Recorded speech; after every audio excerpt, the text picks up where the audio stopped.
WMAQ. Your radio station brings you Chicago White Sox baseball. From Comiskey Park in Chicago, Illinois, it's White Sox baseball. White Sox baseball brought to you tonight by Chevrolet trucks, trucks that are built to stay tough. By the Champion Spark Plug Company, who reminds you that the fresher your plugs, the better your mileage. By Stroh's Beer. For more than 200 years, real beer lovers know that it's Stroh's. By True Value Hardware Stores. True Value. It's not just a name, it's their way of doing business. And by the Zenith Corporation, the one with Color Sentry automatic picture system and electronic video guard tuning. Hi, and good evening, everybody. Lauren Brown, along with Jimmy Pearsall from Comiskey Park, as the Chicago White Sox take on the Baltimore Orioles, and this is the second game of a three-game weekend set, and the final regular season matchup between these two clubs. The White Sox last night lost a game and a half to the Kansas City Royals as Baltimore nipped the White Sox 6-5, and Kansas City was sweeping Milwaukee in a pair, and the White Sox are now in second place, 4 games behind the Kansas City Royals. The Baltimore Orioles, by winning last night, moved into second place. They gained ground on the Red Sox, though they did not gain any ground on the New York Yankees, as they are in second also, 4 games out. In fact, the Orioles are now 4.5 back, as the New York Yankees have already won this afternoon, defeating Minnesota 7-4. Kansas City is just ready to get underway. We'll talk about that game as well as the Boston-Texas game and a little bit about that Yankee-Minnesota game in a moment. But at hand is tonight's game between the White Sox and the Orioles, and it'll be right-hander Francisco Barrios going to the mound for the White Sox, and for the second night in a row, a left-hander starting for the Orioles. It'll be Ross Grimsley, and we'll be back to take a look at the starting lineups in just a minute. When you go on that camping trip this summer, don't be left in the dark. Get the new Ever-Ready fluorescent lantern, and it's just $13.88 from True Value Hardware Stores. Now, the Ever-Ready fluorescent lantern illuminates a wide area when you push a single button, and you can take it anywhere with you because it operates on 6-volt lantern batteries, like Ever-Ready Model 509 6-volt lantern batteries that are just $1.69 each at True Value Hardware Stores. Now, you don't have to go camping to need a flashlight, of course. It's an emergency necessity in your home and in your car. And for just 67 cents each, you can keep an Ever-Ready economy flashlight in your car, at your bedside, in the kitchen, just about anywhere. And because it's plastic, it's lightweight, and it's never going to rust either. Get all these Ever-Ready products at your participating True Value Hardware stores. True Value Hardware is more than just a name. It's a way of doing business that means True Value. Let's take a look at the starting lineup first off for the visiting Baltimore Orioles. These two clubs, by the way, this is their 9th game of the year, the finale tomorrow. And in the previous 8, the White Sox have won 4 and lost 4. It'll be Al Bumbry leading it off in center field. Rich Dauer will bat second and play second base. Ken Singleton will be in right field batting third. Lee May will hit cleanup, and he'll be at first base. Eddie Murray will be the designated hitter, and he'll bat in the number 5 spot. Andre Mora will be in left field, and he'll bat 6th. Doug DeCinces will be batting 7th, and he'll be at third base. Rich Garcia, or I should say Kiko Garcia. Second night in a row we've made that error. Rich Garcia, as you know, is an umpire. In fact, he worked behind home plate in that Yankee-Minnesota game this afternoon. This is Kiko Garcia, Alfonso Rafael Kiko Garcia at shortstop, and he will bat in the number 8 spot. And Rick Dempsey will do the catching tonight in place of Dave Skaggs, and Dempsey will be batting 9th. On the mound, Ross Grimsley. He is 112, and he has lost 7. He is without a record against the White Sox. He started 2 games against the Sox this year and knocked out in both of those. For the White Sox, Ross Grimsley will have to face Ralph Garr, who will lead it off and be in left field. It'll be Alan Bannister batting second, and Bannister will be at shortstop. Chet Lemon will bat third, and he'll be in center field. Richie Zisk, with an abdominal pull, will not be in the regular lineup tonight, meaning as a defensive player, but he will be the designated hitter tonight, and he'll bat cleanup. Lamar Johnson will bat 5th, and he'll be at first base. Eric Soderholm batting 6th at third base. Wayne Nordhagen will be in right field batting 7th. Don Kessinger will be at second base, and Kessinger will be batting in the A spot, and Brian Downing will bat ninth, and he'll do the catching. On the mound, Francisco Barrios. He is 112. He has lost 4 this year. One of his victories against the Baltimore Orioles. Lifetime, he is 1-1, and he has lost 3 against the O's. Milwaukee and Kansas City's ball game just getting underway. It'll be Sorensen, who beat the White Sox out here last Sunday, going for Milwaukee, and he'll face Dennis Leonard. Sorensen 5 and center, and Leonard is 14 and 11. For the Boston Red Sox, who are getting underway at Texas tonight, it'll be Paxton 7 and 4, going against Doc Ellis, who is 1-7 and lost 11. The other game involving the contenders in the American League was this afternoon, and in that ball game, Ed Figueroa and the New York Yankees defeated Ron Schuler and the Minnesota Twins 7-4. Lou Piniella hit a 2-run homer in that ball game, and Rod Carew accounted for 3 of the Twins' runs as he hit 2 home runs, a solo job and a 2-run homer. The umpires are out at the home plate area right now with the exchange of the starting lineups. Manager Bob Lemon of the White Sox is there. An Oriole representative is yet to come out of the Oriole dugout. And now, feisty little Earl Weaver comes running out to hand over the lineup. Al Clark will be the home plate umpire. It'll be Nick Bremigan at first base tonight. Ted Hendry will be working second base. And Jerry Neudecker will be umpiring at third. If you're on your way out right now and there's room for you, put a jacket in the car. The wind is coming off the lake tonight, and if you're not going to be in the bleacher seats in center field or in the right field seats, it might be a little cool for you. It's 69 degrees right now, humidity 66%, and that wind coming off the lake out of the east at 12 miles an hour. Last night, breeze coming out of the north, about 15, affected the right-handed hitters on any ball that was hit to straightaway left. The only place it really traveled well was left center, where Zisk hit a 2-run homer and Lee May hit a 2-run homer.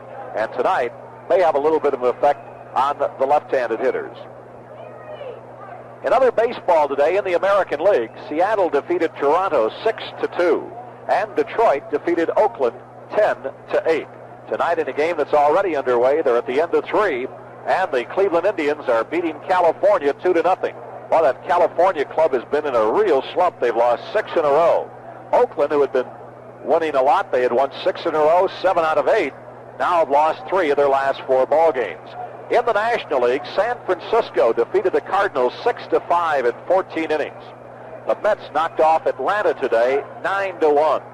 Cincinnati is beating Philadelphia 2-0 in the bottom of the third, while later tonight the Cubs will be at San Diego and Pittsburgh will be at Los Angeles. And Houston will be in action tonight,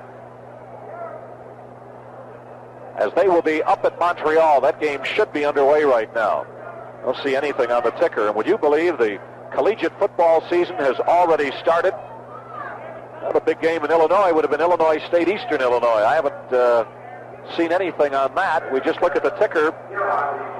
Mississippi State is playing North Texas State tonight, winning 10-7 at the end of 3 periods. And the White Sox take the field.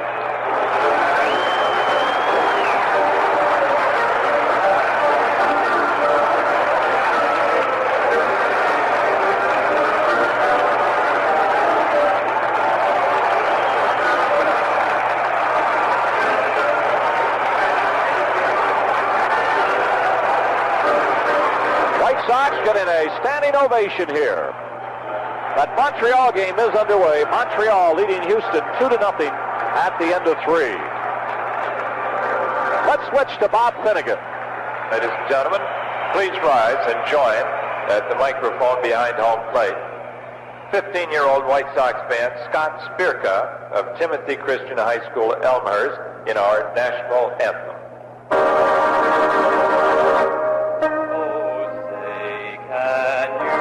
Sweet.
Bumbry, sung by 15-year-old Scott Spirka from Elmhurst, Illinois, attends Timothy Christian High School.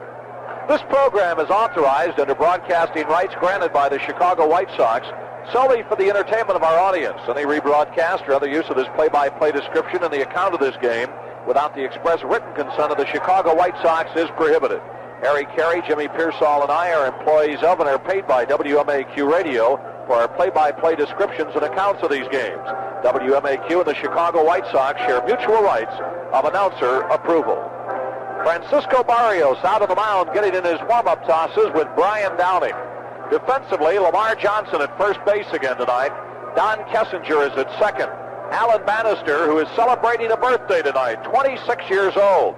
And that reminds us to remind you we goofed on Lamar's last night. I thought Lamar's birthday was tonight and Alan's the next day, but we were off a day on all of it. But Lamar Johnson celebrated his 27th birthday last night. So a couple of Virgos on the infield. Eric Soderholm at third base. Eric, also a Virgo, will have a birthday later. Out in the outfield, Ralph Garr is in left field. Chet Lemon is in center field. And Wayne Nordhagen in right field. Some of those college scores, Dayton played Miami of Ohio, the Mid-American, and Miami of Ohio, the winner, 26-23.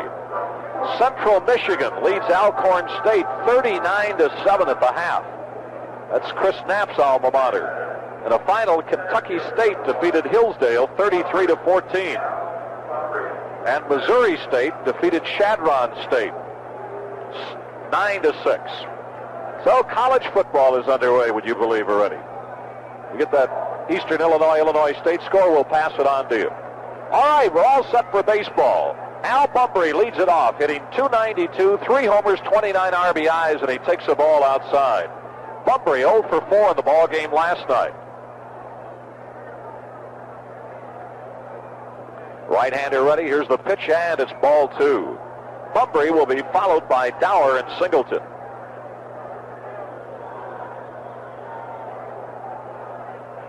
Right-hander in the windup, the 2-0 pitch, and that's a strike. Bumbry, 7 for 8 against the White Sox in Baltimore last week, but he was blank last night, 0 for 4. Here's the 2-1 delivery, a swing and a foul coming back.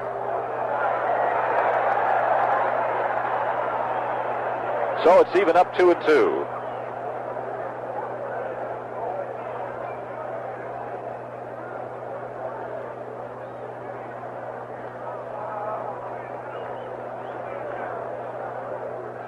Outfield playing him to the left. Right-hander in the windup and the pitch. There's a swing and a fly ball down the left side. Garr gives chase, but it's going to be out of play into the box seats, and somebody goes out of the box seats onto the aisleway behind the White Sox bullpen. Takes a chance on busted a collarbone for a baseball. I don't know if he got lucky or not. No, I don't think so. He tried. E for effort. 2-2 the count. 69 degrees here at game time. The wind's off the lake out of the east at 12. 2-2 pitch. Swinging a grounder to Bannister at short. He's got it. Throws high. Lamar Johnson has it. Comes back down to the bag in time.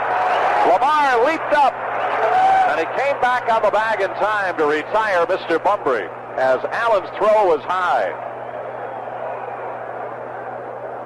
So there's one out, and Rich Dauer, the batter, second baseman, hitting .229, a homer and 16 RBIs. Well, Dauer had a good week a week ago against the White Sox, went 7 for 9, but he was blank last night, 0 for 5. Right-hander ready. Here's the pitch, and it's a fastball for a strike.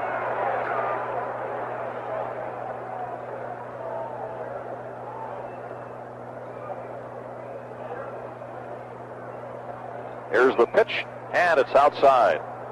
Jack and Nancy Keating, formerly Nancy O'Neill from the South Side, now in South Holland, are here with their children tonight. Kim, Pat, Carrot, and Margie rooting for a White Sox victory. Sox would like to get a 2-game parlay here, themselves a victory and Milwaukee a victory tonight.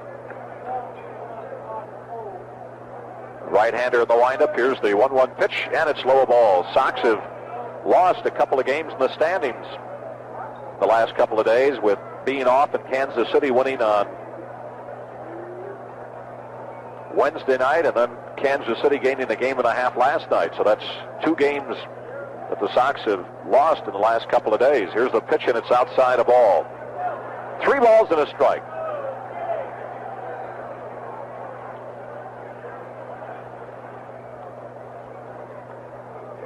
Right-hander ready. The 3-1 pitch, he walked him on a fastball that missed on the inside part of the plate. Hope you had an opportunity to hear Paul Richards' interview tonight with Harry Carey, especially the part where he talked about a guy like Barrios who's got basically a fastball and a slider. So the hitter is up there, and he's got a 50% chance of being right. If he develops that off-speed pitch, we've talked about it all year, and he was on the threshold of developing a good one a year ago when Paul Richards worked with him on that slip pitch. He tries to use a changeup every once in a while. There's a fastball for a strike to Ken Singleton. Singleton hitting .329, 19 homers and 78 RBIs. Outfield plays him as an opposite field hitter. He's a switch hitter. Straightaway stance, back foot on the edge of the batter's box. Here's the pitch. Here's a swing and a smash foul down the left side. Chuck Bruin celebrated his 11th birthday out here tonight, along with Kathy Bruin and the Kreise family. Rick Kreise, Mike, Chuck, Donnie, and Jimmy. Grandchildren, I presume, of our old foreman out at U.S. Steel, Tom Kreise. 2 strikes on the batter. Here's the pitch. Swing and a miss. Did he get a piece of it? Downing's got it, but the bat goes sailing out to second base, and apparently he just got a piece of it. And Downing got it after it hit the dirt. So the count remains 2 strikes.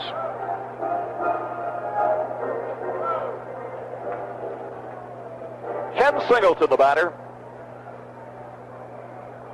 He's hit 24 of his last 27 games. Leads this club in average, runs scored, hits, walks, and RBIs, and second on the club in home runs. He has been Mr. Oriole offensively here this year. Barrios working out of the stretch. The 2-strike pitch. High a ball, 1-2. Philadelphia leading Cincinnati 6-0. Bake McBride has hit a home run in that ball game.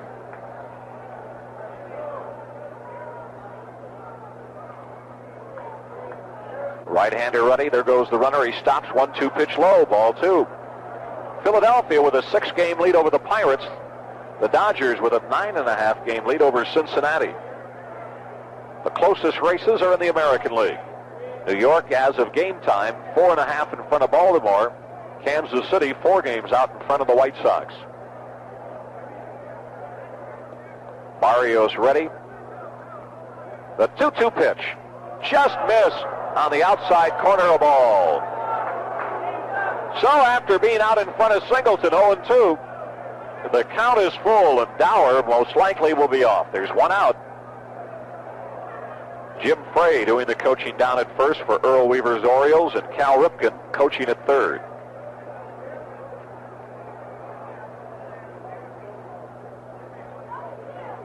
There he goes. 3-2 pitch, swing and a foul, the upper deck.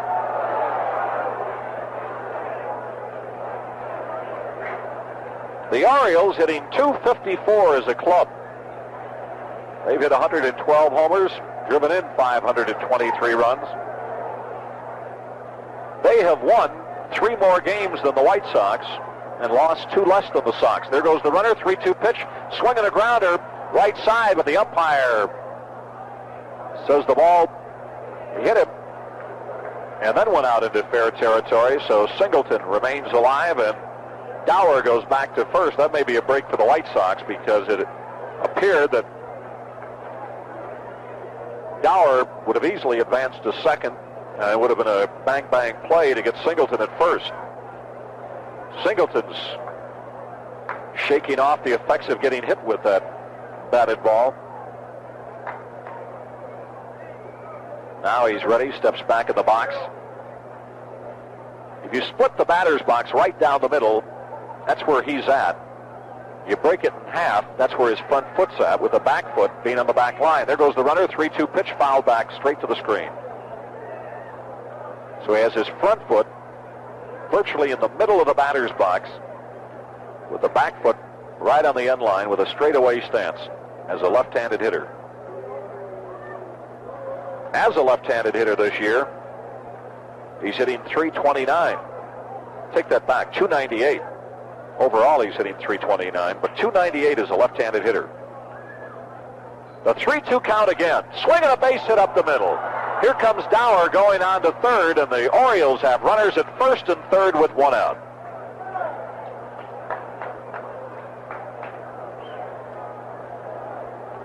So having him get hit with that ball was not a break after all, as he hung in there and singled up the middle. And Lee May, the batter, hitting .256, 21 homers and 76 RBIs. 2 for 4 last night, but the big blow was a 2-run homer. Now Singleton being examined by the trainer. They're putting some spray on his right arch. And apparently that's where that ball, that batted ball, went off of his foot. And they ruled no play, and he stayed in and hit the base hit. Aggravated a little bit as he ran down to first. He's all right as he remains at first. And Earl Weaver, the manager of the Orioles, and their trainer, Ralph Salvon, go back to the dugout. So there are runners at the corners with one out here in the first. And the ever-dangerous Lee May, the batter. Right-hander ready, the pitch, and it's outside a ball. A walk and a single here with one out. Have runners at first and third. Red Sox did not score in the first at Texas. Rangers at bat in the bottom of the first. Barrios ready. Here's the pitch. Swing and a miss. Evens it up 1-1. Cleveland leading California 2-0 at the end of 4.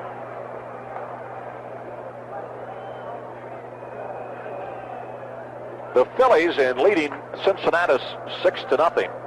Got all their runs in the bottom half of the 6th. Cincinnati now batting in the top of the 4th. Here's the pitch. Swing and a foul. Coming back towards the box seats on the right side, and Barrios out in front of him now. A ball and 2 strikes.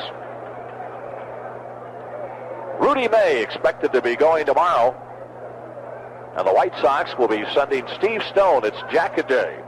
First 25,000 youngsters, 14 and under, receive a windbreaker with the White Sox emblem on it.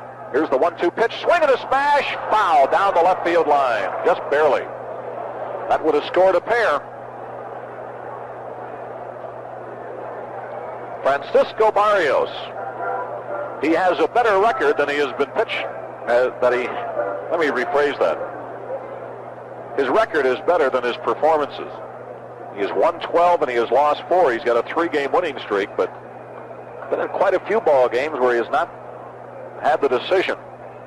He has 16 decisions for the year. This is his 28th ball game. Here's a pitched low ball, 2-2.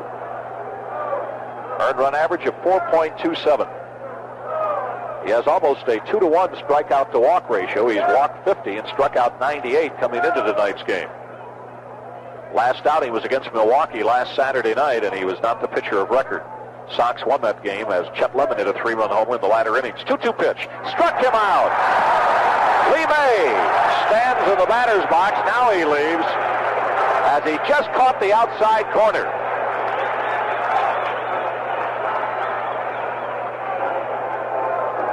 We didn't even give you a chance to tell you he was winding up. I think he almost quick pitched it. Not quite, but it was close. All of a sudden, that ball was right on him, and now Weaver going out to argue with the first base umpire. And at the same time, the trainer goes out to take a look at Singleton. Now Weaver is going to go back to the Baltimore dugout. I don't know if he was talking possibility of Barrios delivering that ball a little too quickly or what. At any rate, it's over, and the trainer goes back. And Eddie Murray, the DH, is up. Rookie hitting .261, 18 homers and 62 RBIs. Now batting with 2 out and runners at first and third. Murray was 1 for 4 last night. Takes a strike.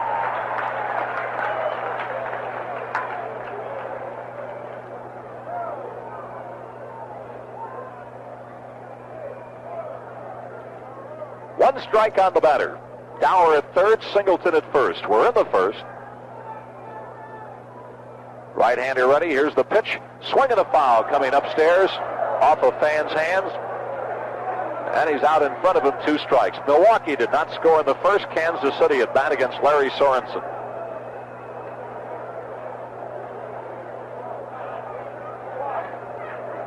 Outfield playing Murray, a left-handed hitter here against Barrios to go the other way. Here's the 2-strike pitch. Swinging a grounder to Kessinger at second. He's got it. Throws to first. The White Sox are out of the inning. No runs, 1 hit, 2 men left on. So we're at the end of a half inning of play. The Orioles nothing. The White Sox coming to bat. We're a lot like you.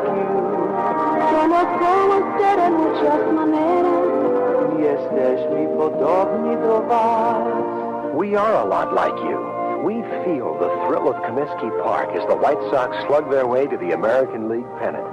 We even love the hot dogs. We're a lot like you at Chicago Savings and Loan. That's why we've made White Sox tickets more convenient. Come to any Chicago Savings office and order the best seats available. It's our way of saying, we're with you, Chicago. Yes, Mr. Yakovlevich, and it helps us hear you. Call 476-7575 for the office nearest you in Darien, Des Plaines, on North Avenue and Southwestern. At Chicago Savings and Loan, we're a lot like you. Member FSLIC.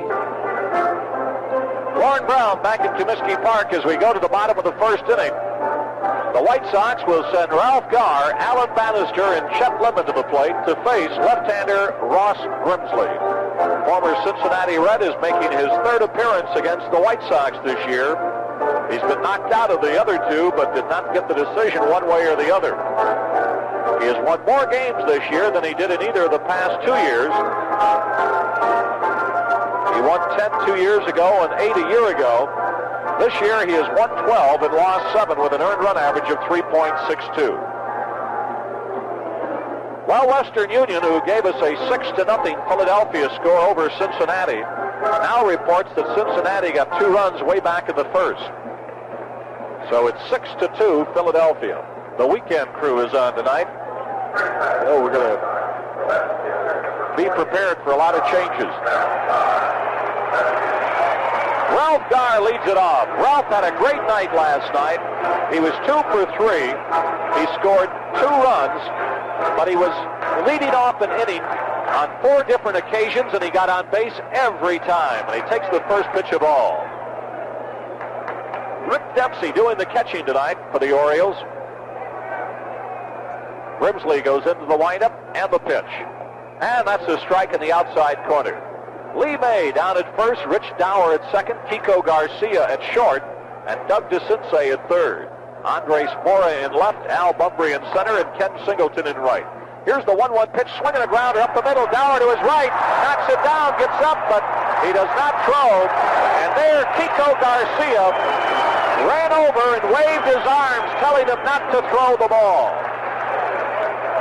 Very intelligent piece of teamwork there on the part of Garcia, because Dauer dove and stopped the ball from getting to the outfield. His first reaction with his back to first, actually he was down on all fours, was to turn and throw, but Garcia went over there and told him, don't do it. I want to take a chance of making an error and allowing the runner to go to second. So Garr, in 5 times leading off an inning here in the last 2 nights, has been on base all times. And Alan Bannister celebrating his 26th birthday tonight's the batter. Alan hitting .288, 3 homers and 54 RBIs, went 1 for 3 with a double last night.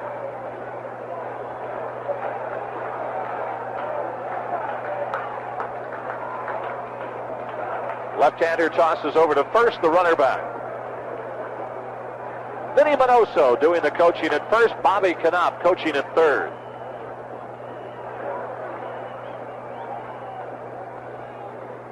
Here's the pitch. There's a swing and a foul coming back to the left side. Dempsey gives chase, and the wind is going to blow it back. Dempsey actually jumped in the first row, and the ball went back about 3 or 4 rows. And it evens the count 1-1. That easterly wind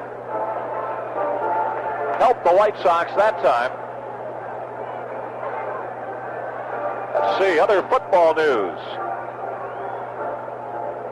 South Carolina 18, Appalachian State 3 at the half.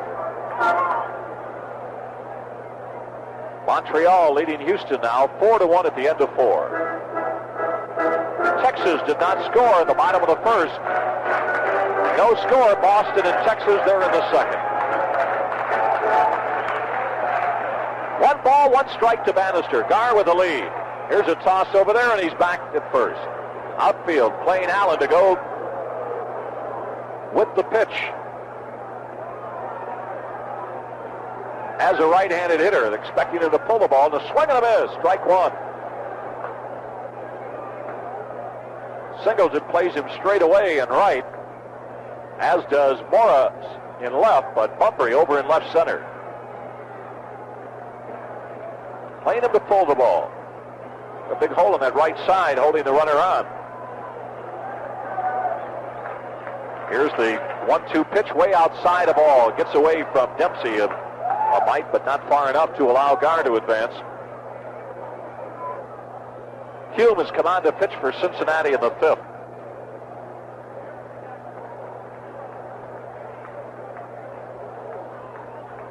Two the count to Bannister. Runner at first, nobody out. Left-hander ready, the pitch inside a ball. So the count is full. Let's see, with nobody out, if Mr. Garr will be off.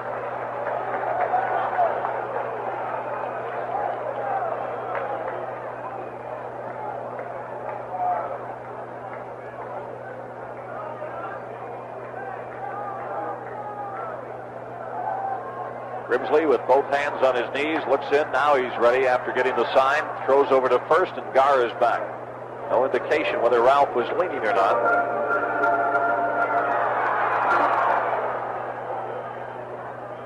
Here's the 3-2 pitch. Runner going to swing, and a pop-up. Lee May has it at first. He's got it, but Garr gets back. Had he gone any further, he might have been out, but fortunately that ball stayed up high enough to allow Garr to get back, because Mr. May was only a couple of steps off the bag, and there's 1 out.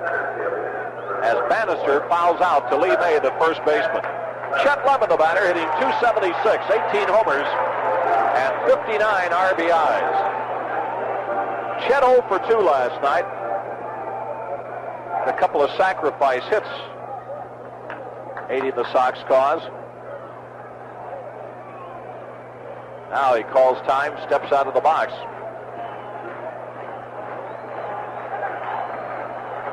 Left-hander ready. Here's the pitch. Here's a swing and a base hit to left field. Garr makes the turn at second. He's going to try for third. Here's the throw. He is out. As the throw comes into the shortstop, Kiko Garcia, who puts the tag on him, as Andres Mora threw him out. So it'll be a base hit for Lemon. He goes to second on the throw-in. And Ralph Garr is out 7-6. So the White Sox gambling here in the first. But Garcia put the tag on Garr, and there's 2 out. And Richie Zisk, the batter, big night last night. Went 2 for 3, a home run, and drove in 4 runs. Drove in 4, the White Sox 5 runs. Then he injured himself, but yet he can be the DH as he takes a ball inside. Doctors term the problem that he has as an abdominal pull. Muscle problems in the stomach. But he can DH. Sox need his bat, especially with a left-hander going. Here's the 1-0 pitch. Here's a swing and a smash to center field, but Bumbry is there, and he's got it. And that retires the side. As Zisk lines out, no runs, 2 hits, 1 man left on. We're at the end of 1 inning of play. The White Sox nothing, the Orioles nothing. Imagine 1 cubic foot, a solid square, 1 foot high, 1 foot wide, 1 foot deep. Now imagine 5 cubic feet. Based on the U.S. government's 1977 estimates of new vehicle interior size, that's how much more room you get inside the new Chevrolet than you get in the older style full-size cars still being sold by Chevrolet's nearest sales competitor. That's the U.S. government estimate as reported in the 1977 EPA Guide for New Car Buyers. You get 5 more cubic feet of room inside the new Chevrolet. Because room is important, America, and Chevrolet wants to bring you more. Now that's more like it. Yes, that's more like it. Now that's more like it. That's much more like it. The new Chevrolet.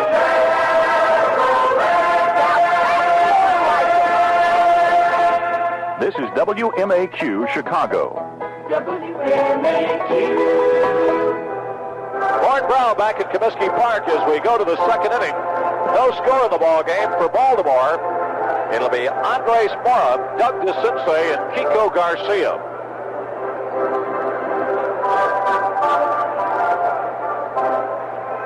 The Orioles have been hitting well against the White Sox this year. These clubs have split 8 games. The Orioles as a club hitting .297 against the Sox. Sox hitting .255 against Baltimore. Sox have out-homered the Orioles 7-4. The Orioles have outscored the White Sox 37-34. Here's the first pitch to Andres Mora, swinging a shot into left center field. Chet Lemon going back, reaches up, has it. So Mora, a .258 hitter with 12 homers and 37 RBIs, lines out to left center. He's had a good year despite the fact he hasn't been up here all year. So there's one out, and Doug DeCinces, the batter, hitting .258, 14 homers, and 53 RBIs. Got credit for 2 of the RBIs last night, an infield out and a double. Jim Rice has hit his 34th home run of the year for the Boston Red Sox. It came in the second with nobody on. Red Sox out in front, 1-0.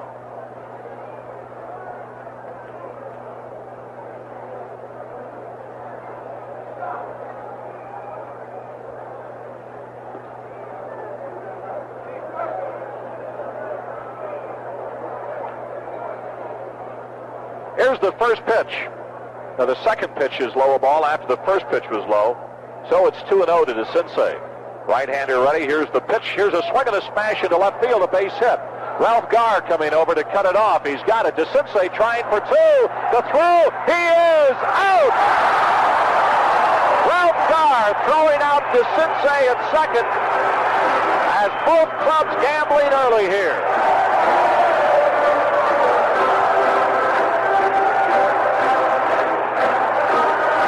DeCinces is thrown out 7-6. Now Soderholm goes to the mound to talk to Barrios. Oh, you love it. You know, I don't know if you had a chance today to see Lou Brock on television. They talked about the stolen bases with Mike Shannon. And he said, you know, I could have had all the ability in the world for stealing. And now Bannister may have been shaken up a little bit on that tag. Let's see, Charlie Sadd, the trainer, going out there. Maybe some dirt kicked up in his eye, it appears. Charlie checking his eye. But Brock said if I was within an organization that didn't run, it wouldn't have been a thing, because I wouldn't. And I think, look at the Cubs when he was with the Cubs in the old days. They didn't run. He did most of his base stealing with the St. Louis Cardinals, obviously. And that's the same thing here tonight. Both clubs have been aggressive. They have both lost. Garr was thrown out, trying to go from first to third on a hit to left. And now DeCinces thrown out by Garr, trying to stretch a single to a double. But you've got to gamble in this game. Here's a curveball for a strike to Garcia. Not all the time, of course. You have to have some good judgment in it. But as Kenny Boyer always used to say, here's the one-strike pitch. Here's a swing and a topper to the left side. Safety first baseball is losing baseball. This way you put the pressure on the defense. The White Sox did it to the Orioles. The Orioles just did it to the White Sox. But the defense came through in both situations. So with that foul ball, 2 strikes on the batter.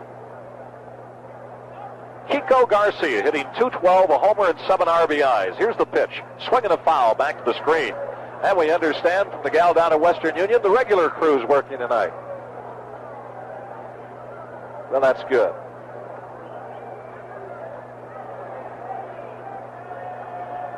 Here's a pitch low, a ball, 1-2.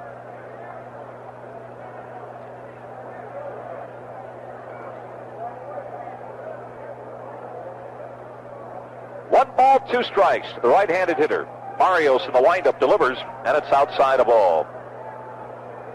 Mike and his wife, Sunday, from Bob's office, North Riverside, with their friends Rich and Ann of Hinsdale here, rooting for a White Sox victory. Sox, here's a swing and a foul coming back. Sox have lost 3 out of their last 4 now. These Orioles have won themselves 4 in a row and 5 of their last 6. Kansas City got 2 runs in the first inning off Larry Sorensen. They lead Milwaukee 2-0. Well, we said it last Sunday, you can't expect any help from the Brewers. Right-hander ready, here's the pitch. Swing and a miss, he struck him out.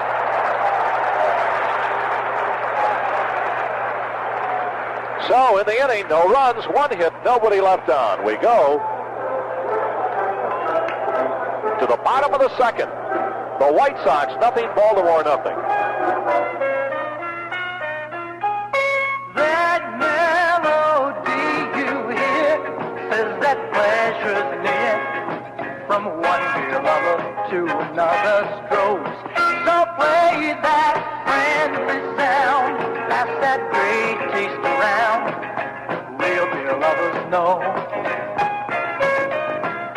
that means strolls. The Stroh Brewery Company, Detroit, Michigan. The Great Q-In from WMAQ. It's our way of sharing cash and prizes with you.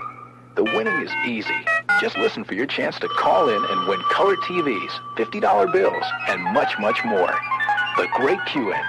It's another fun thing we do for you on WMAQ. Hi, everybody. Jimmy Pearsall for Emery Air Freight. Unlike other air freight carriers, Emery doesn't just go to the major cities. They also go to the minors. That's Emery, the Air Force, and Air Freight. Lord Brown back at Comiskey Park as we go to the bottom of the second inning. It'll be Lamar Johnson, Eric Soderholm, and Wayne Nordhagen to face Ross Grimsley. No score in the ball game. Well, the reason we didn't have any score on that Illinois State-Eastern Illinois football game, it's a night game, and they're at the end of the first half. It's Illinois State nothing, Eastern Illinois nothing.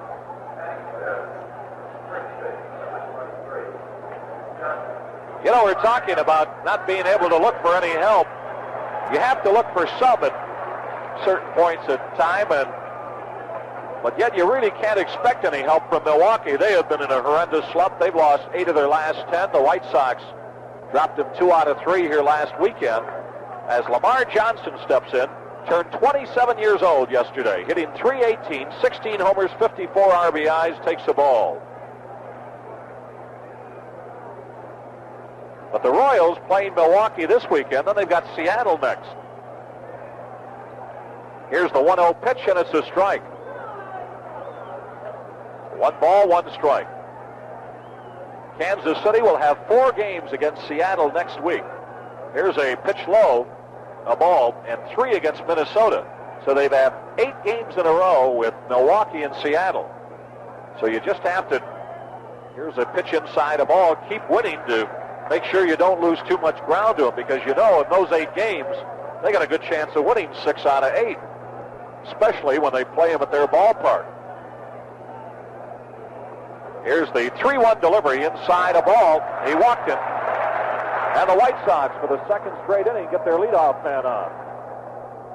Kansas City's 4 games with Seattle will be up in the Northwest at Seattle.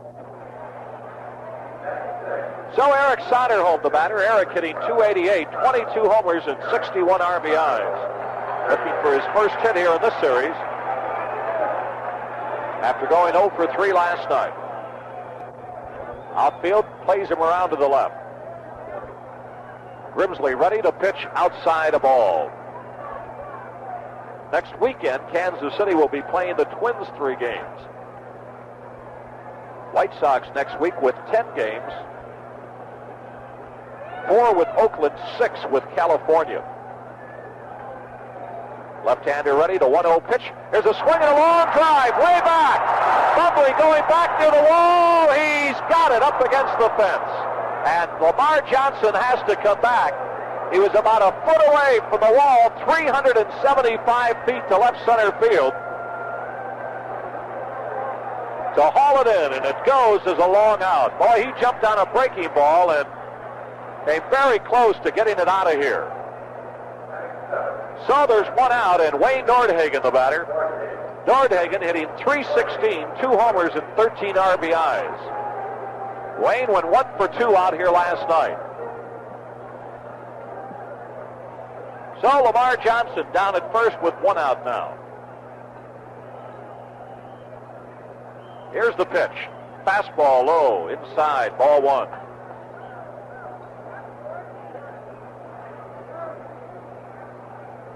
The Yankees have already beaten Minnesota, so the Orioles came in 4.5 out. Minnesota's lost 3 in a row now. Here's the pitch, a breaking ball, fouled off. 1 ball and a strike. The Yankees have now won 6 in a row and 23 of their last 26 ball games.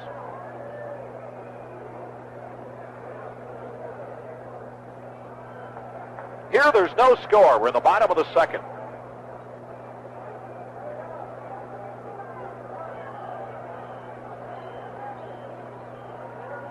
Left-hander ready, out of the stretch. Here's the pitch. Here's a swing and a grounder, right side, and Dauer at second.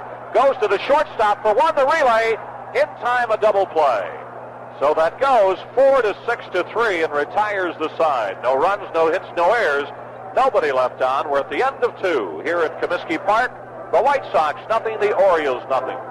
We've got something for everyone, and we've got something for you.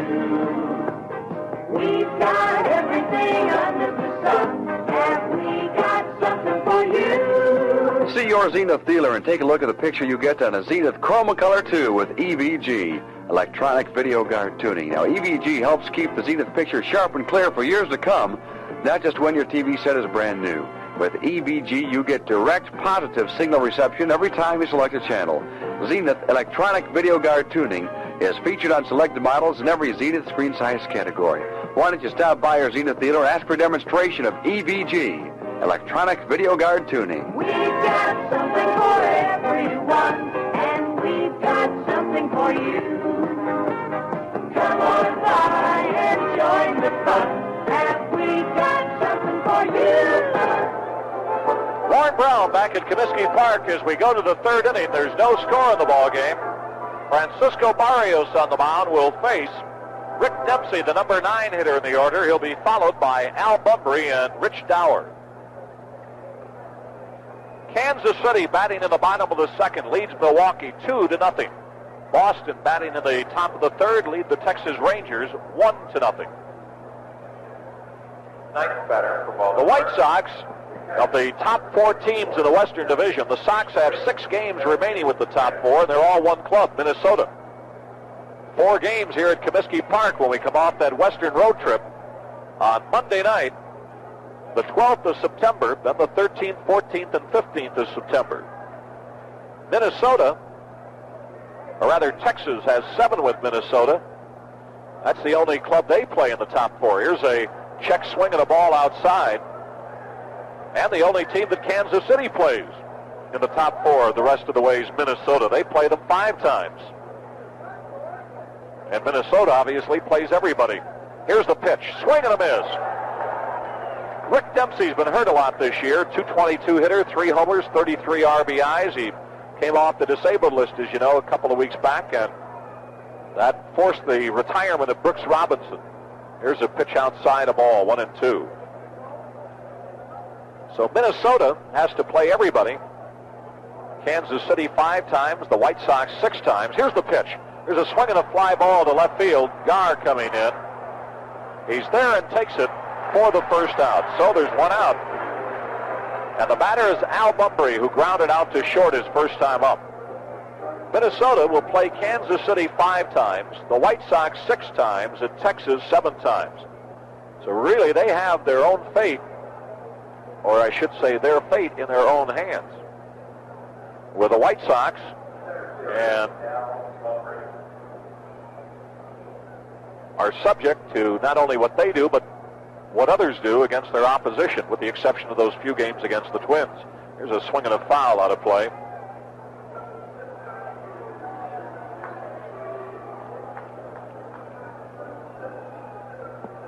One strike to Bumbry. No score. We're in the top of the third. Both clubs with a pair of hits. Single in the first and a single in the second by the Orioles. The White Sox got both their hits, an infield hit and a sharp single in the first. Here's a swing and a base hit to left field. Garr got a good jump of that ball and got over quickly to his left, gets it back into the infield, and as he does, Bumbry, who had made the big turn at first, goes back to first. So 3 hits, a single in each of the 3 innings off of Barrios, and the batter will be Rich Dauer. Now Downing goes out to the mound and talk to Barrios. Kansas City did not score in the second. Milwaukee now at bat in the third. The Royals 2, the Brewers nothing. Interestingly enough, there's AAA games going on in the International League. The American Association has finished their season, but the International League still going on. Right-hander out of the stretch. First pitch to Dauer, up high, a ball. Dauer with the number 44 in his back. Looks down to Cal Ripken in the coaching box for a sign. White Sox have won 2 and lost 1 in this park against the Orioles this year. Here's the pitch. Called strike. Got a slider over. Evens it up at 1-1.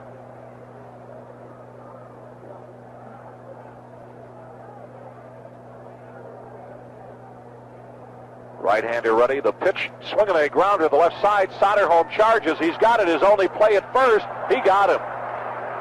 Throw is low, but Lamar Johnson stretched across towards third and got it. On the play, Bumbry goes to second as Dauer is out 5-3. And the batter is Ken Singleton, who singled his first time up the middle on a 3-2 pitch.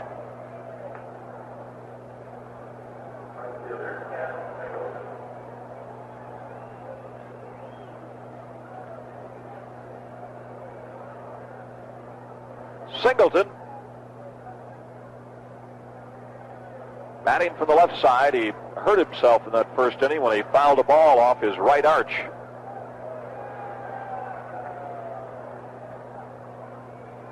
Barrios delivers the first pitch, and it's outside a ball.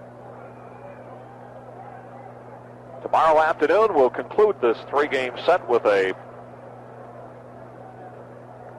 1:15 ball game. Steve Stone against Rudy May. Right-hander ready, the 1-0 pitch, fastball for a strike. Barrios has walked a man and he has struck out a pair here tonight.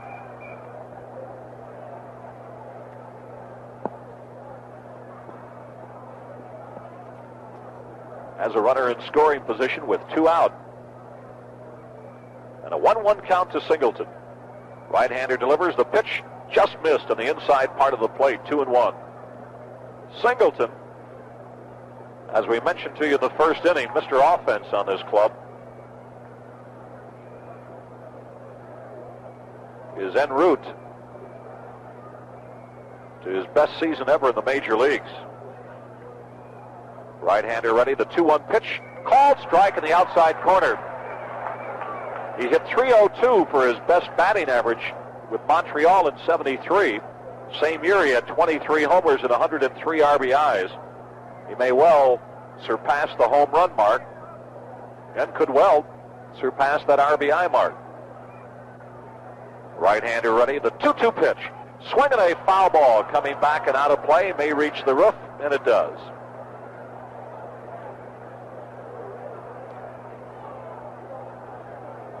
The Orioles have shut out their opposition 9 times, and they themselves have been shut out 9 times. White Sox shut out the opposition twice, and they are the only club in the major leagues not to have been shut out this year. It's early, but there's no score here in the top of the third. 2-2 pitch. Swing and a miss. He struck him out. And a changeup, and Barrios smiles at Singleton as he walks off the mound. That's his 3rd strikeout. in the inning. No runs, 1 hit, 1 man left on. We go to the bottom of the third. The White Sox, nothing. The Orioles, nothing. Hi, everybody. This is Jimmy Pearsall for Turtle Lumber and Garage Builders.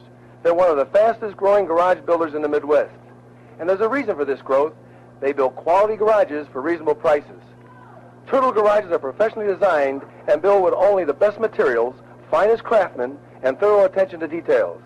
And unlike other garage builders, the Turtle will come to your home at no charge to give you a free estimate on your personally designed, custom-built garage. Call Turtle at 546-6500 for a free estimate, or stop by one of their 5 convenient Chicagoland locations and see full-size models on display. Call 546-6500 for your nearest location or free estimate. The Turtle is in the yellow pages under Garage Builders. Turtle Lumber and Garage Builders, a trusted name in quality garages. Call 546-6500. That's Turtle Lumber and Garage Builders, 546-6500.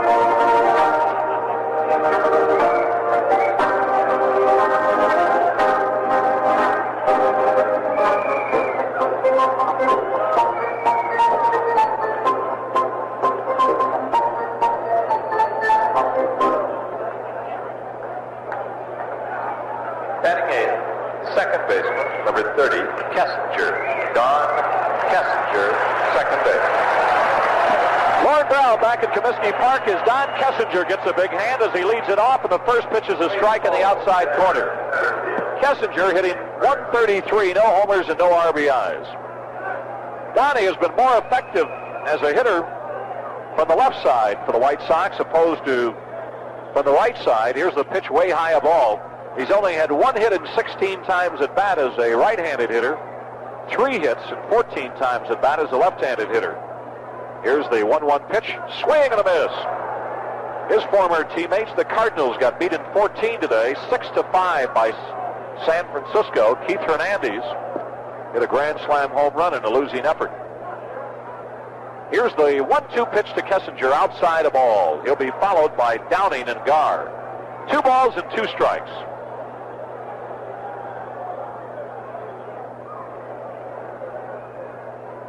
Left-hander in the windup, the 2-2 pitch, swing and a base hit off the glove of Lee May. Kessinger making the turn at first will hold with a single. 3 consecutive innings now, the White Sox have got their leadoff man on. So Kessinger gets his second hit as a right-handed hitter. And Brian Downing, the batter, hitting .288, 4 homers and 22 RBIs. A sharply hit ground ball off the glove of Lee May puts Kessinger on. And now Downing, the batter. Back foot way in the back of the batter's box. A wide open stance. Here's the pitch, outside a ball. The hits even up at 3. Still nobody has scored here, and it's early. Just in the bottom of the third. Ross Grimsley working out of the stretch. Garr led off that first with an infield hit. Lamar Johnson, here's the pitch, a swing and a grounder to the third baseman. He's got it. Goes to first, he's out on the hit and run. As Kessinger was on second base when DeCinces got the ball, so the hit and run was on.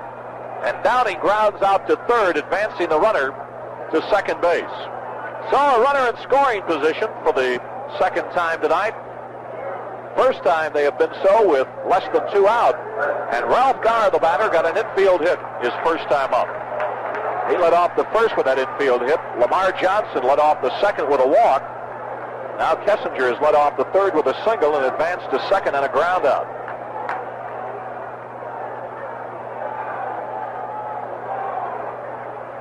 Grimsley ready to pitch. Here's a bunt to the left side. He may beat it out. Here's the throw. He did. Got it. Oh, boy. Is Garr upset as so is Vinny Minoso. Oh, are they hot. Minoso has to hold back Ralph Garr so he doesn't get all over, and I mean physically over Bremigan. Garr is really mad. It was a bang-bang play. Bob Lemon came out of the dugout, walked about halfway to the line, and now comes back. I think the only reason he came out was to try to restrain Ralph Garr. Well, we couldn't tell you whether he was safe or out. It was that close. goes as a sacrifice for Garr, 1-3. So if there's any consolation to Ralph, he is not charged with an at-bat.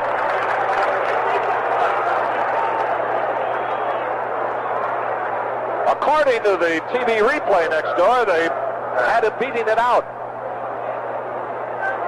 And Alan Bannister, the batter, now with a runner at third and 2 outs. Here's the pitch outside a ball.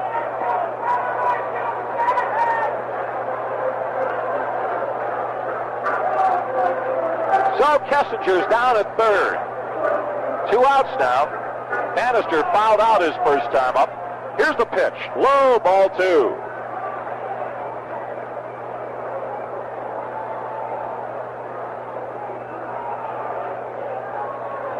Milwaukee did not score in the third. Kansas City batting in the bottom of the third, leading 2-0. Kessinger trying to shake up Grimsley coming down the line. Here's the 2-0 pitch. Ball 3. Texas batting in the bottom of the fourth. Boston 1, the Rangers nothing. Sox trying to break the scoreless duel here in the bottom of the third. Let's see if Bannister will be hitting or taking here on the 3-0 pitch. Most likely be taking. Here it is. He did. It's a ball outside. He walked it. Boy, now that shows is a real big out at first, because instead of the bases loaded and 1 out, runners at the corners, first and third, and 2 out.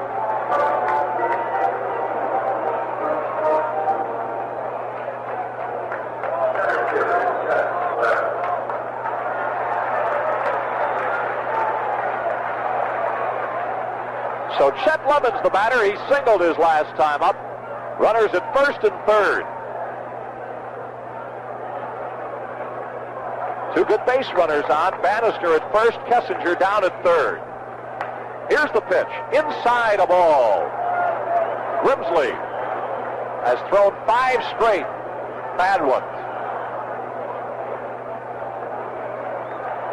Now Lemon calls time, and he wants to examine the baseball. Boy, some interesting pictures in the paper the other day, weren't there, on Gaylord Perry?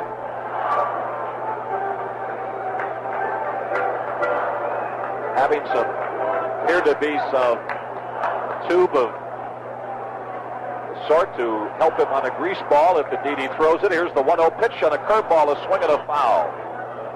1-1. A leadoff single by Kessinger.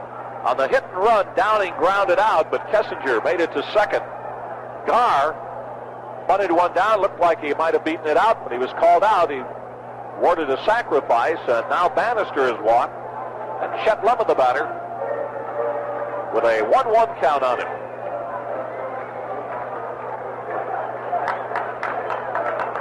Got some activity in the Baltimore bullpen. Looks like McGregor, a left-hander. Grimsley out of the stretch, delivers the 1-1 pitch, low a ball, 2-1. Scott McGregor, a left-hander, warming up in the Oriole bullpen. Now Garcia and Dauer, the shortstop and second baseman, get their signals straight on who might be covering second. If Bannister might be off here on a 2-1 pitch. Not going. Here's the pitch. Called strike in the inside corner. That one he got over, and the count is even up at 2-2.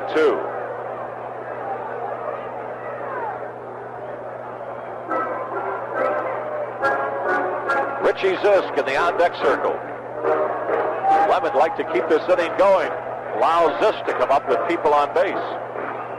Left-hander ready. 2-2 pitch. Swing and a base hit to center field. Here comes Kessinger to score. Bannister will go to third. And the throw goes into second. The White Sox out in front 1-0.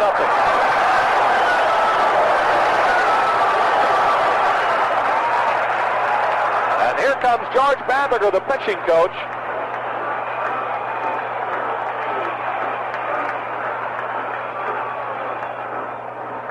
As Chet Lemon comes through and singles Kessinger home to break the scoring deadlock here in the bottom of the third.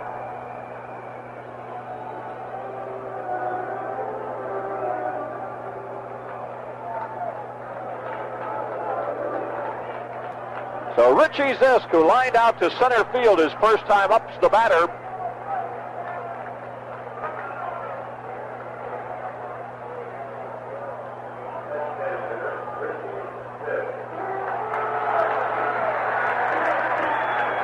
Yeah. So Chet Lemon with his second hit of the night, his 60th RBI of the year. Sox with runners at first and third now. And Grimsley's first pitch to Zisk, low a ball.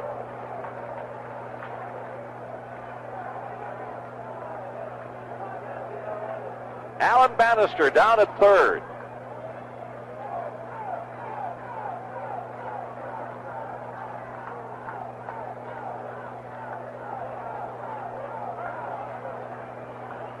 Grimsley ready. From the bell to swing of the grounder to the right side, and May has it in foul territory. He got jammed. Spun that ball down the right side, but it went foul for a break. And the runners go back to their respective bases at first and third. 1 ball, 1 strike. 1-0 White Sox.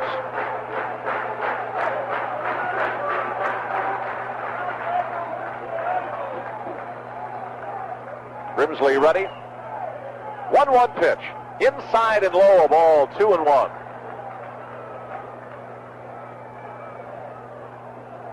Kansas City 2, Milwaukee nothing at the end of 3. Here the White Sox have jumped out in front.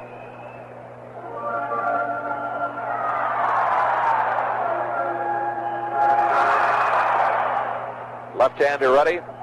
The 2-1 pitch. Swing and a foul back to the screen, and the count is even up now at 2-2. Now that was the pitch Lemon. Single to center on to give the White Sox the lead. Let's see what happens here in a 2-2 pitch. Nancy Faust at the organ. Out with Melody of Love for Richie Zisk.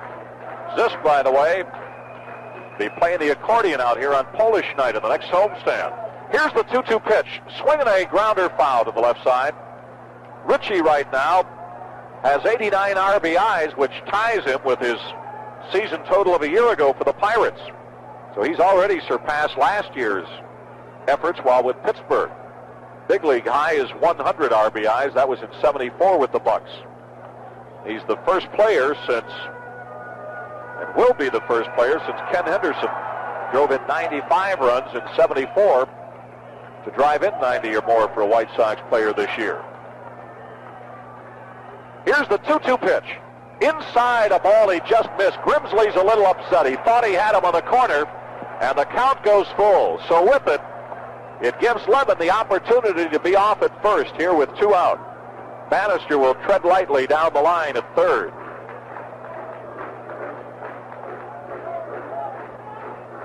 Ross Grimsley facing Richie Zisk. 3 balls and 2 strikes to Zisk. Runners at first and third. A run is in, and 2 are out. Here's the pitch. Instead, he goes over to first. Lemon now takes his lead again.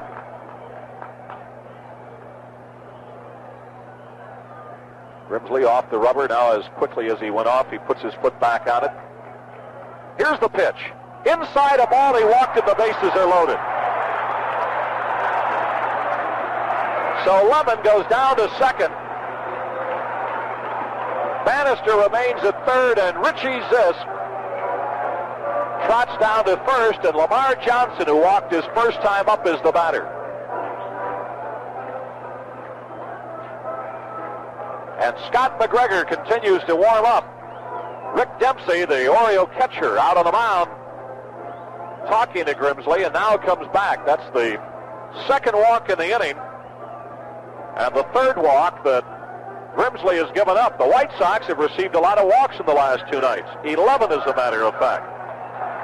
They were able to score 2 of the 8 walks that they received last night. They've yet to push a run across on the walks they've received tonight, but they have an opportunity now. First pitch to Lamar Johnson, swing and a miss. Out in front of the big right-handed hitting first baseman, 1 strike. Grimsley with the bases loaded, working out of the full windup. goes into it. The 1-strike pitch. Low a ball. Evens the count 1-1. It all started with a single by Kessinger. A ground out advancing him to second. Garr thrown out on a bang-bang play on a bunt attempt. Then a walk, a single, and a walk. Here's the 1-1 pitch. Low, ball 2. Ross Grimsley.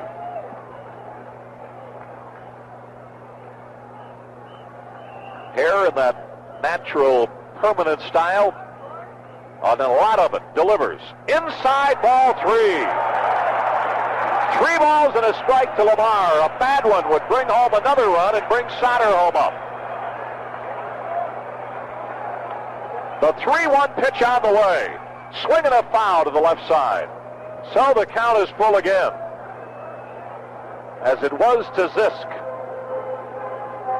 It is now full to Lamar Johnson. So the runners at first and second will be off. Bannister will take it easy coming down the line. The 3-2 pitch to Lamar. Inside a ball, he walked him. And it's a 2-0 ball game. And here comes Earl Weaver. That's going to be all for Grimsley. He is really giving it to the home plate umpire, waving his hands at him. Really upset with Al Clark. And that is all for Grimsley. Lamar Johnson gets credit for his 55th RBI on the walk. As Bannister comes home, Lemon goes to third, and Zisk goes to second. This has all started with 2 out and a runner at third. A walk, a single, and 2 more walks. And Grimsley still giving it to Al Clark as he goes to the Baltimore dugout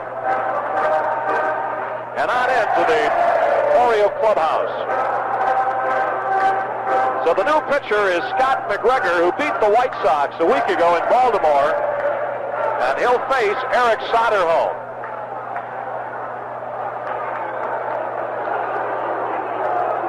Earl Weaver now arguing with Al Clark as he comes off the mound and heads to the Oriole dugout. You may recall Weaver was thrown out twice while we faced the Orioles a week ago in Baltimore, arguing over balls and strikes. Grimsley pitched 2 2/3 innings.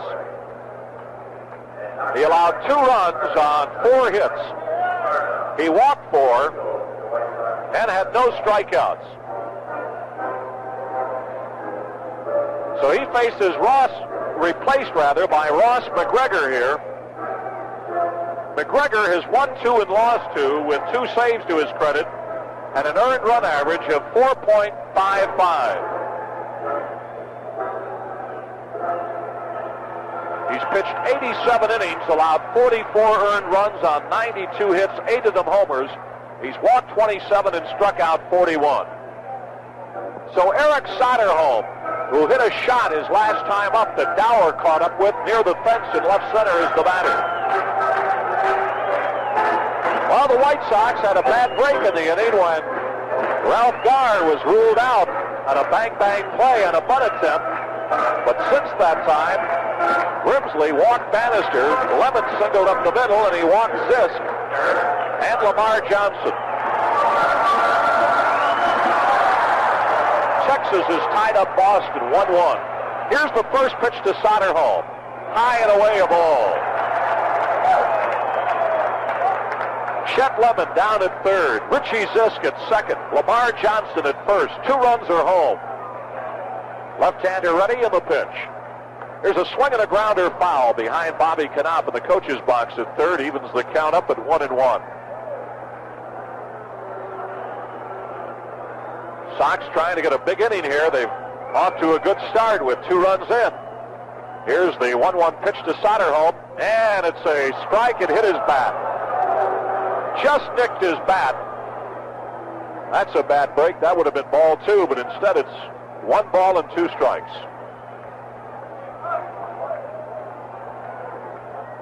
McGregor working out of a full windup with the bases loaded goes into it. Here's the 1-2 pitch. Inside a ball, evens the count at 2-2.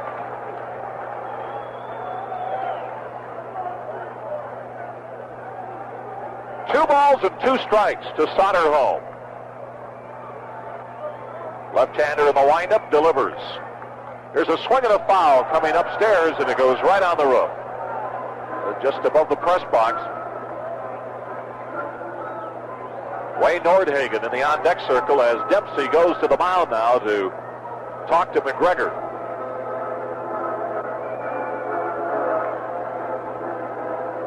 Three walks and a pair of singles have helped the White Sox break the scoreless duel here in the bottom of the third.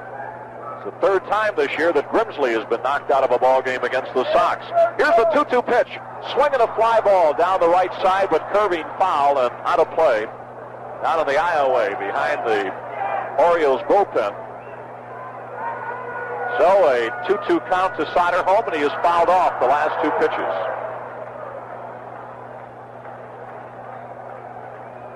Left-hander in the windup. The 2-2 pitch. Here's a swing and a base hit. 1 run is in. Here comes Zisk around third. They're going to hold him up.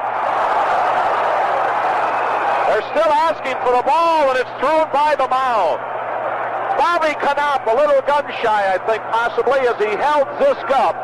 Zisk, as you know, is bothered by an abdominal pull in his stomach muscle. So he was held up, and Andres Mora had some problems with that ball. And DeCinces kept yelling, throw it in, and finally he did. I think he was shocked to see everybody standing on the bases. But last night, you may recall, John Flannery was waved on home and thrown out by a mile, and I think Bobby Knopp might have had that in mind, too, a little bit. But basically, I'm sure he held him up because Zisk, not the fastest man in the world. Here's Wayne Nordhagen, and he takes the ball high. So Soderholm makes it a 3-0 ball game. Eric's 62nd RBI. So Zisk is down at third after Lemon scored. Lamar Johnson at second. And Nordhagen the batter. Here's the 1-0 pitch to him. Here's a swing and a pop-up. On the left side, foul territory. DeCinces going after it. He's there and has it to retire the side. Well, I'll tell you what. Some of the fans a little upset, I think, about Zisk not scoring. And that third base coach, he's damned if he does, and he's damned if he's not, if he doesn't. And he can't please everybody, but he played the percentages holding up Zisk. And that is all that the White Sox get. But they do come up with 3 runs here in the third inning on 3 hits. There were no errors and 3 men left on. So we're at the end of 3 complete innings of play. I'm Lauren Brown. Harry Carey will be along in a minute. It's the White Sox 3, the Orioles nothing. Notice anything different about your car lately? Like maybe it's not running real well? Could be those old spark plugs.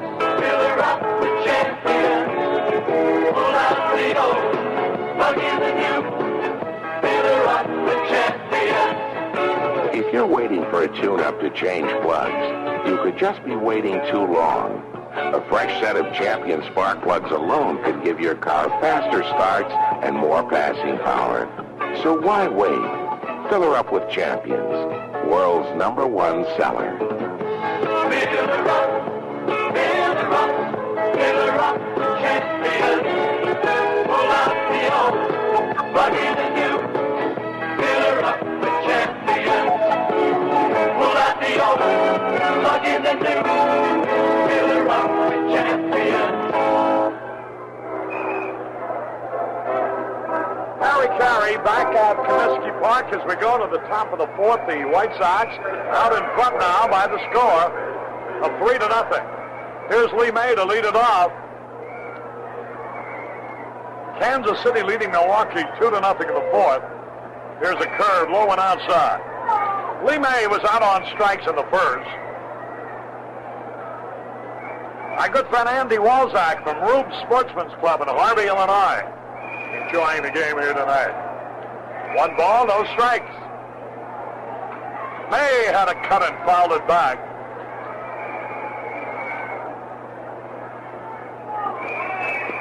good and old friend Bill Sullivan. He used to play basketball. Matter of fact, captain the Notre Dame basketball team a few years back. Enjoying the game here tonight. A ball and a strike. Now the pitch. Line drive, right field. Nordhagen is there. Oh, it almost got over his head. 1 out. Sully, what are you doing now? I'm now the Midwest representative for Caesar's Palace, sir, in Las Vegas. Whoa! That's where a fool and his money are soon parted, right? Well, it's a lot of fun. It's a great place. It is quite an establishment. I've never been there. I've been to the Riviera and the dunes and the sands and the Sahara, but never Caesar's Palace. Too big for me. You haven't lived yet, Harry. You haven't lived. Good to see you. Look great. Thank you, Harry. It's nice to meet you. Eddie Murray fouls off the first pitch. 1 strike and nothing. Ball game in the 4th. The White Sox out in front. Barrios trying for his 13th victory. Here's a slow ball lined in the center field. He tried to change speeds, and Murray drilled one in the center. Saw a runner at first base with 1 out.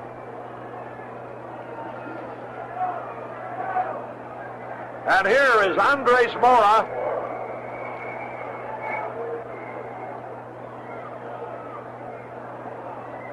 Three to nothing White Sox.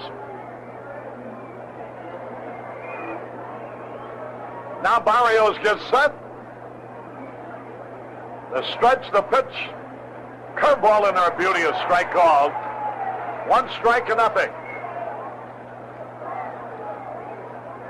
Jimmy Rittenberg from Faces in the skybox tonight with a big group of fans. Now the pitch, swung, and he foul tipped. And welcome to Linda Barr, Pat, and Laurie Moss, all watching the game here. Mr. Irvin Fields from Bellwood, Illinois, who's a great Sox fan, also celebrating a birthday. Tom Dubois from the Clark Street Cafe is here.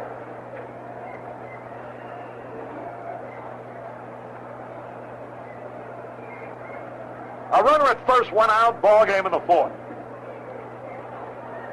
Murray a lead. Now Barrios' pitch.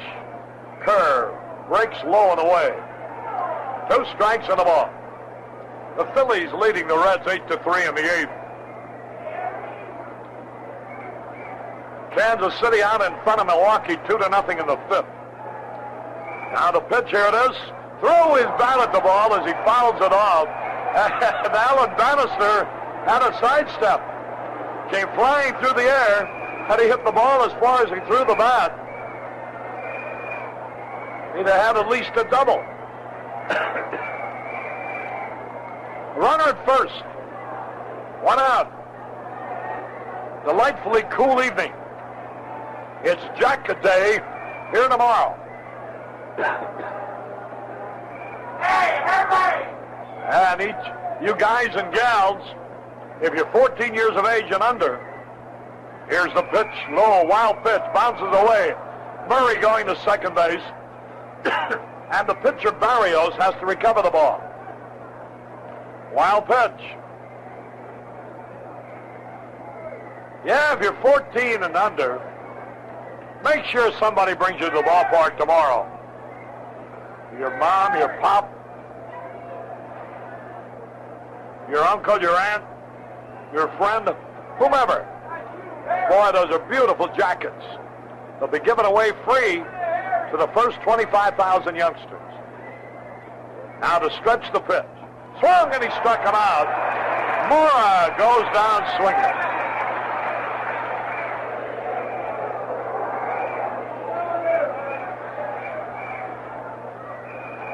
Two men are out. And here's Doug DeCinces.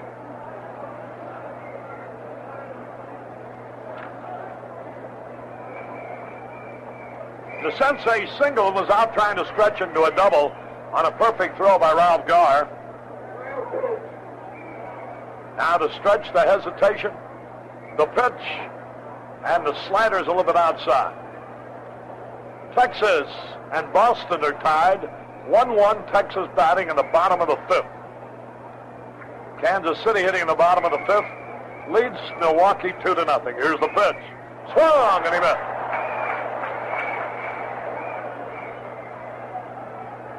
Well, I tell you, Kansas City is doing to Milwaukee what a pennant contender usually does to a weak ball club going nowhere. Just beat the devil out of them. Now the pitch. Curve outside. 2 balls and a strike.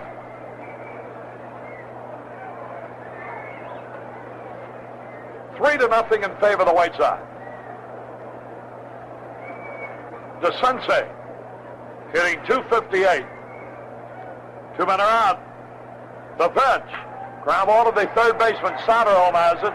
Good throw, get him. And that retires the Sox. No runs, 1 hit, no errors, 1 left. You know, there is no more viable section in Chicago than the Rush Street area. You have it all right there, friends. The new high-rises, the new restaurants, the new shops, the live, young, dynamic people, the real heartline of a great city. And Stroh's beer is prominent, too, wherever the fun people gather. Like everybody's hangout at Adolph's, or the beautiful new Wood Hughes, right across the street at the intersection of State and Rush. And Jay's, a Rush Street landmark for years. And soon to be open, Harry's Cafe, no relation. Just between Jay's and Adolph's and across the street from Wood Hughes. You know, a guy could be lost in this section and never be beyond reach of a cold glass of Stroh's beer.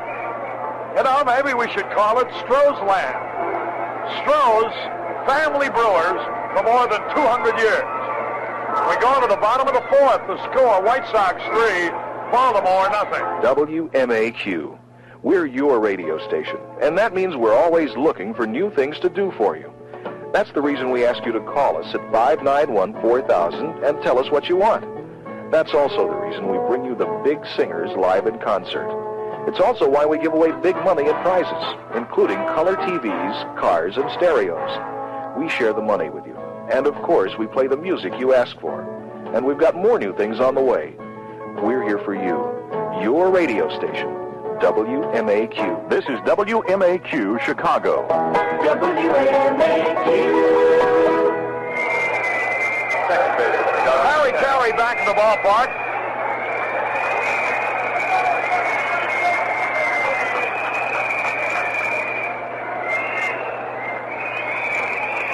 Bottom of the 4th. Here's Don Kessinger to lead it off. He started that 3-run rally with a base hit in the 3rd. First pitch in there for a strike called.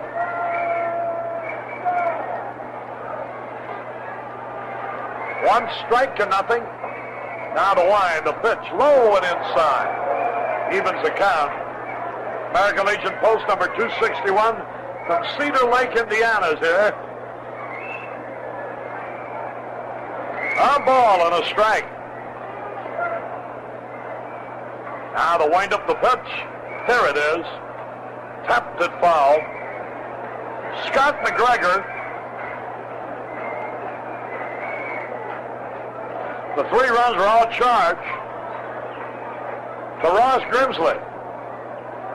Grimsley walked 3 men in that 3rd inning, and that's what led to his downfall. 2 strikes and a ball to pick. Bouncing ball toward short. Garcia's got it, throws in time. 1 away. That brings up Brian Downing. Gary Weiler from Palos Heights and Mike Ortiz, along with the D'Amicos from Cicero watching the game, and the Putrich children. Straight A students here tonight. 1 out, nobody on, 3-0 in favor of the White Sox.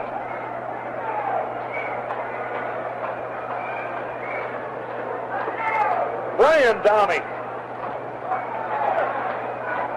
takes the pitch high for a ball. Here's Here's a pitch swung on, a bouncing ball. Second baseman has it. And Dauer throws to first for the out. You know, without a question, this radio booth has got to be the most uncomfortable one in the entire Major League.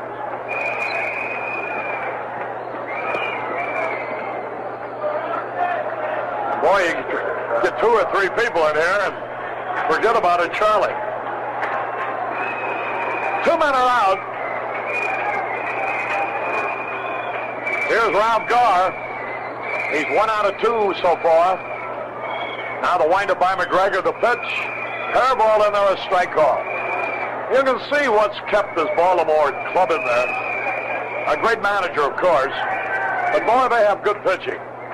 1 strike and nothing. The pitch foul back. Strike 2. 2 strikes and nothing.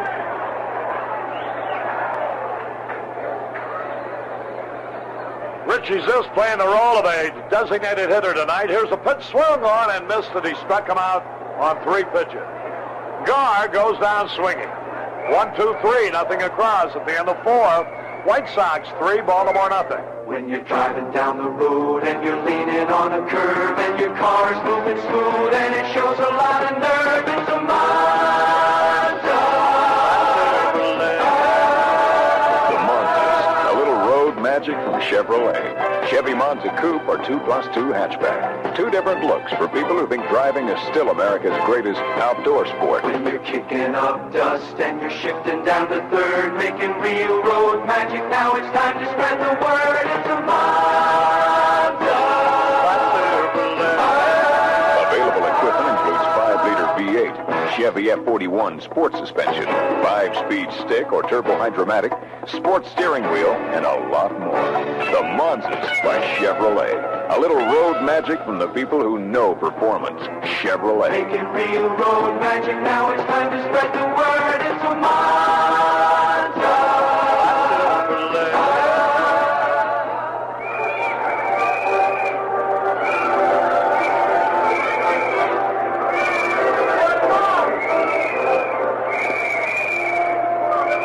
We go to the top of the 5th. White Sox out in front. 3-0.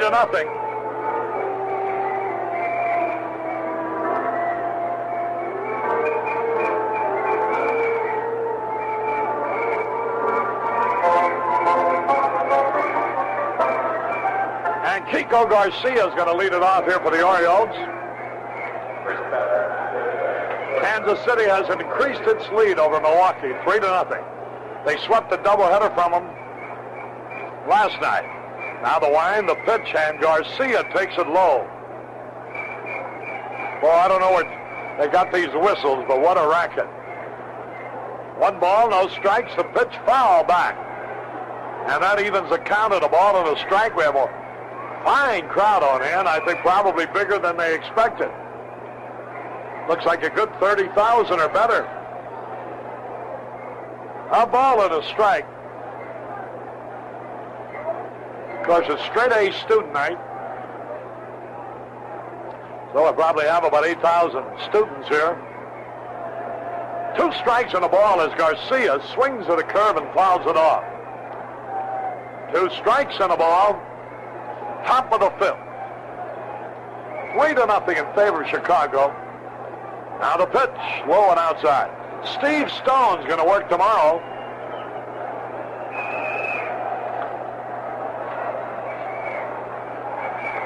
Two balls, 2 strikes.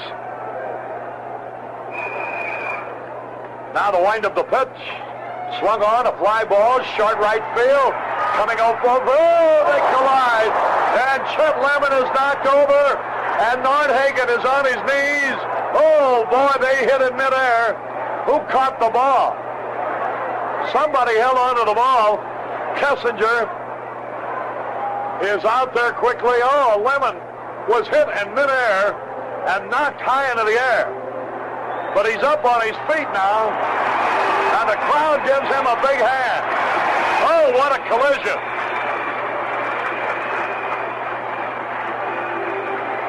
Somebody caught the ball. I think it might have been Nordhagen.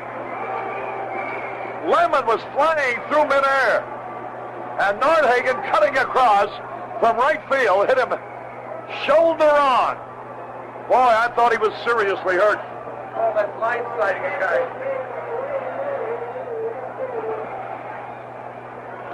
Nordhagen held on to the ball.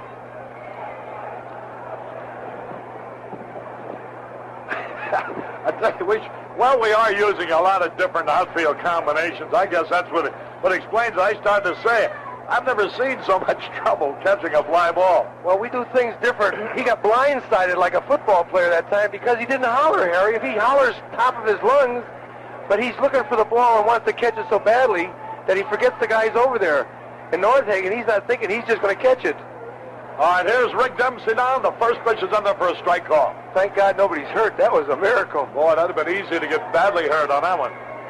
1 strike to nothing, 1 out. Now the pitch fouled back and out of play. Strike 2. 20 years, Harry, never had anything like that happen to me because I hollered. My father told me when I was young, I got it, as loud as you can say it. Well, that seems such a simple thing. Why is it such Because they're watching the ball and forgetting to call for it. Here's a curve into the dirt. 2 strikes on the ball. 1 man out, nobody on. Wade has had the collision of the year here. You know, you never see a Paul Blair have that happen to him, but still, as you say, he's a baby out in center field, only his 2nd year of playing it, so it takes time. 2 strikes and the ball. Right-hand hitter waits. Well, that Nordhagen is about 6'3", 230 pounds. There's a pitch line to left for a hit. Dempsey singles sharply to left. He wears us out. And we have a runner at first with 1 away in the top of the batting order coming up. Here's Al Bumbry. He bounced out and he singled. You notice Weaver doesn't wait too long for any pitcher. You show little signs of weakening. He don't wait till you got 14 hits or 13 hits. You're gone. 1 out, 1 on.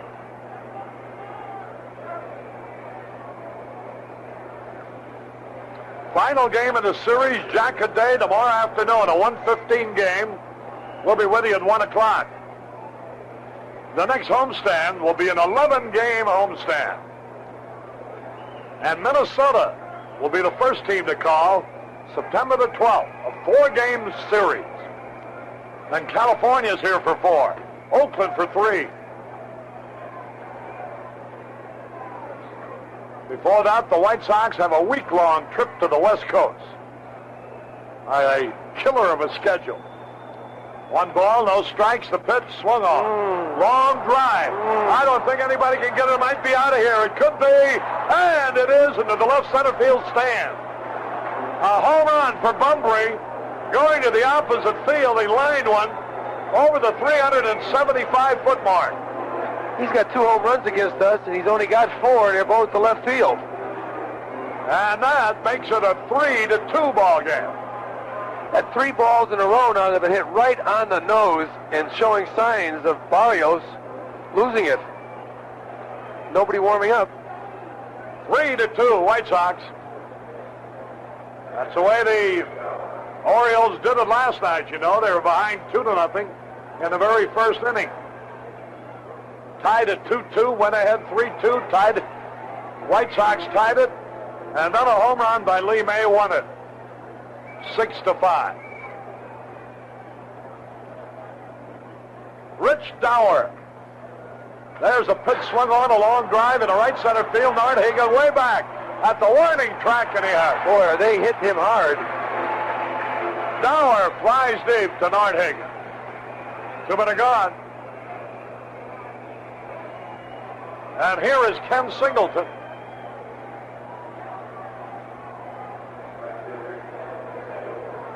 Blanche and Gene Bossert.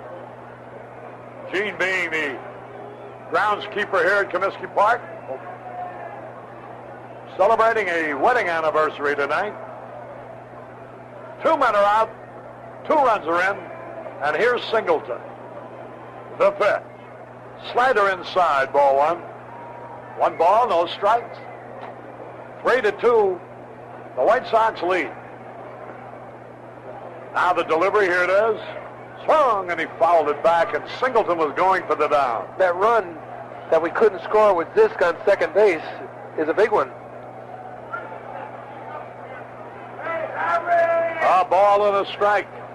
2 men are out, 2 are in. The pitch swung and fouled back. Out of play. 2 strikes and a ball.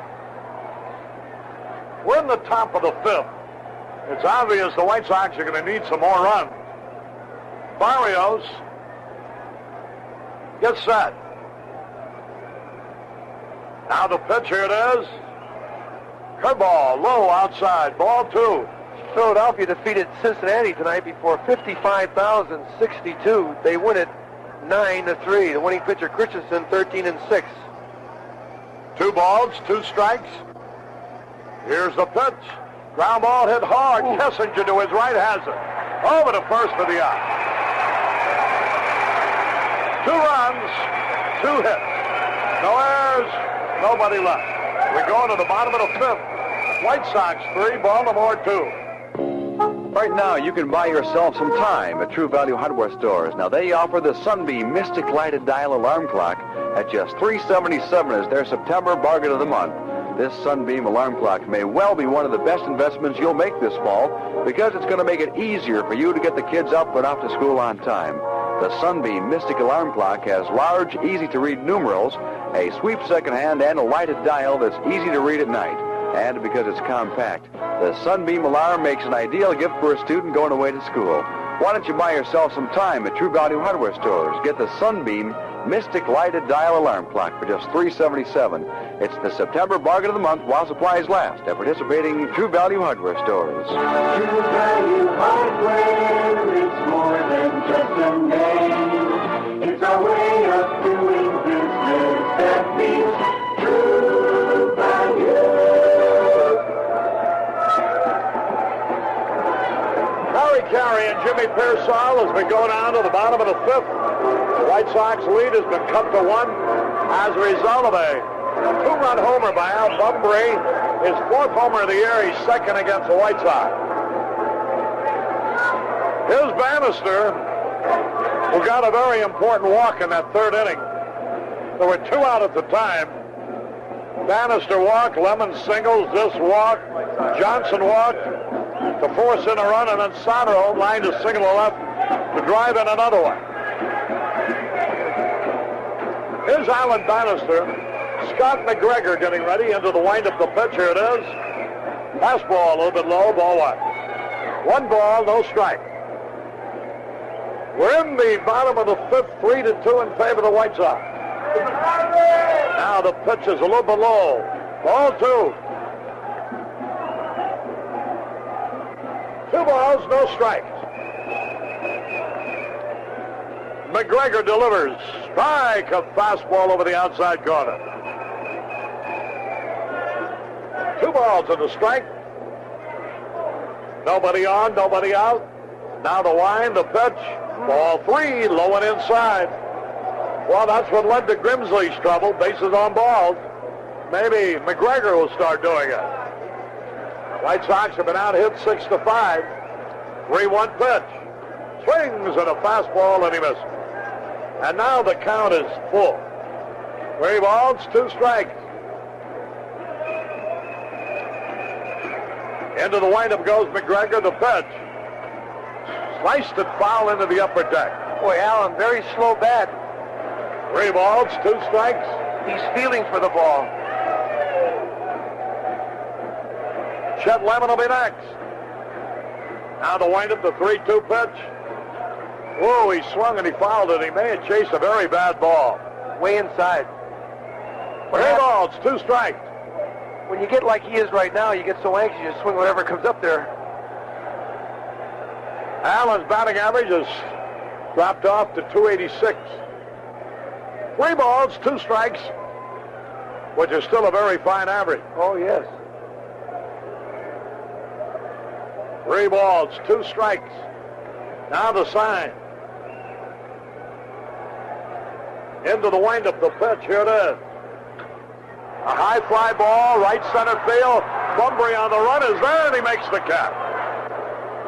Bumbry covered a lot of ground for Bannister's high pop fly. One gone. He must have swung at 3 bad balls in that sequence and finally flied out. He even tried choking up about 2 inches. Here's Lemon. He's 2 out of 2. Facing Scott McGregor for the first time. White Sox out in front by a run. We're in the 5th. Here's the wind-up, the pitch. Swings, and he fouls it back. Milwaukee batting in the 6th, trailing at Kansas City, 3-0. Boy, the way that Kansas City is polishing off these clubs, one after the other. Now the wind, the pitch, here it is. Outside. Turn that one over. It kind of dipped away from the right-hand hitter. 1 ball, 1 strike. 1 out. Now the delivery, here it is. Swings, and he pulls it foul. 2 strikes and a ball. Red Sox batting in the 7th at Texas, tied up 1-1.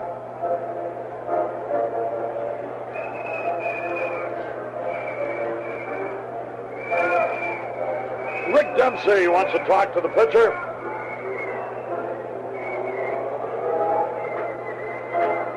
Two strikes and a ball. Now the left-hander, Scott McGregor. Gets set. Right-hand hitter waiting. 2 strikes and a ball. Here's the pitch on the way. Outside, and it evens it up. 2 balls, 2 strikes. 3-2 in favor of the White Sox. Now the right-hand hitter waiting the pitch. All 3, a curveball low inside. Ryan won his 18th game tonight. California defeated Cleveland 3-2. Garland, the loser, he's 10-17. How's that for $2 million? Yeah. 3 balls, 2 strikes. Hey, struck him out. Lemon goes down swinging. And that will bring up Richie Zisk. He lined out and walked so far.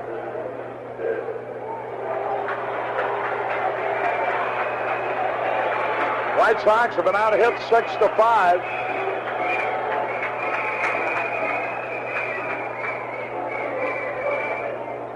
Now to wind up the pitch, here it is. He started his swing, held up. And the first base umpire said he went around Nick Bremigan. They appealed to him on a half swing. 1 strike and nothing. Now the delivery, here it is. Swings, and he misses. 2 strikes and nothing. Ball game in the bottom of the 5th. 3-2 in favor of the White Sox. Now the pitch, here it is. Fastball outside. Minnesota. Been out a little while in the 6th inning. Now the sign given. 2 strikes and a ball. Here's the pitch. Strike 3, call a fastball. 1-2-3, nothing across. At the end of 5, White Sox 3, Baltimore 2. We're a lot like you. Somos como ustedes, muchas maneras. Y jesteśmy podobni do was. We are a lot like you. We feel the thrill of Comiskey Park as the White Sox slug their way to the American League pennant. We even love the hot dogs. We're a lot like you at Chicago Savings and Loan. That's why we've made White Sox tickets more convenient. Come to any Chicago Savings office and order the best seats available. It's our way of saying, we're with you, Chicago. Yes, Mistrovna Jakobi, and it helps us hear you. Call 476-7575 for the office nearest you in Darien, Des Plaines on North Avenue and Southwestern. At Chicago Savings and Loan, we're a lot like you. Member FSLIC. Harry Carey back at Comiskey Park. We're going on the top of the 6th. You got a hold of here, Jimmy. Barrios, who seems to be losing it, gave up 5 line drives last inning. A home run by Al Bumbry. The little guy hit it to the opposite field. His 4th home run of the year to drive in 2 runs. And the score now is 3-2. The big guy, Lee May, will step in. May struck out in the 1st and fly to right on the track in the 4th. He's hit 294 career home runs, hitting 256, 21 home runs, and 76 RBIs. Francisco Barrios has struck out 4 and walked 1. He has given up 6 hits.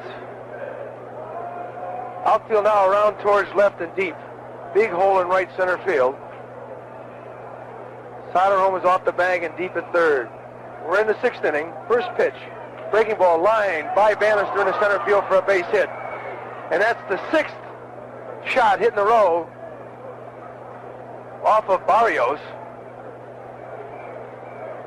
Garcia lined to right when a collision between Lemon and Northagen really almost upset Lemon for the night, but Northagen held on. Then a line drive base hit by Dempsey and the home run by Bumbry. Dauer and Singleton hit the ball hard. And now Lee May singles the center on the first pitch. Murray the hitter, 1 for 2. Batting .261, 18 home runs and 62 RBIs. Young man is a rookie. Left-handed hitter. He's a switch hitter. Barrios at the belt and delivers. Fastball high outside, ball 1. And now we got some activity finally in the bullpen. And it looks like Clay Carroll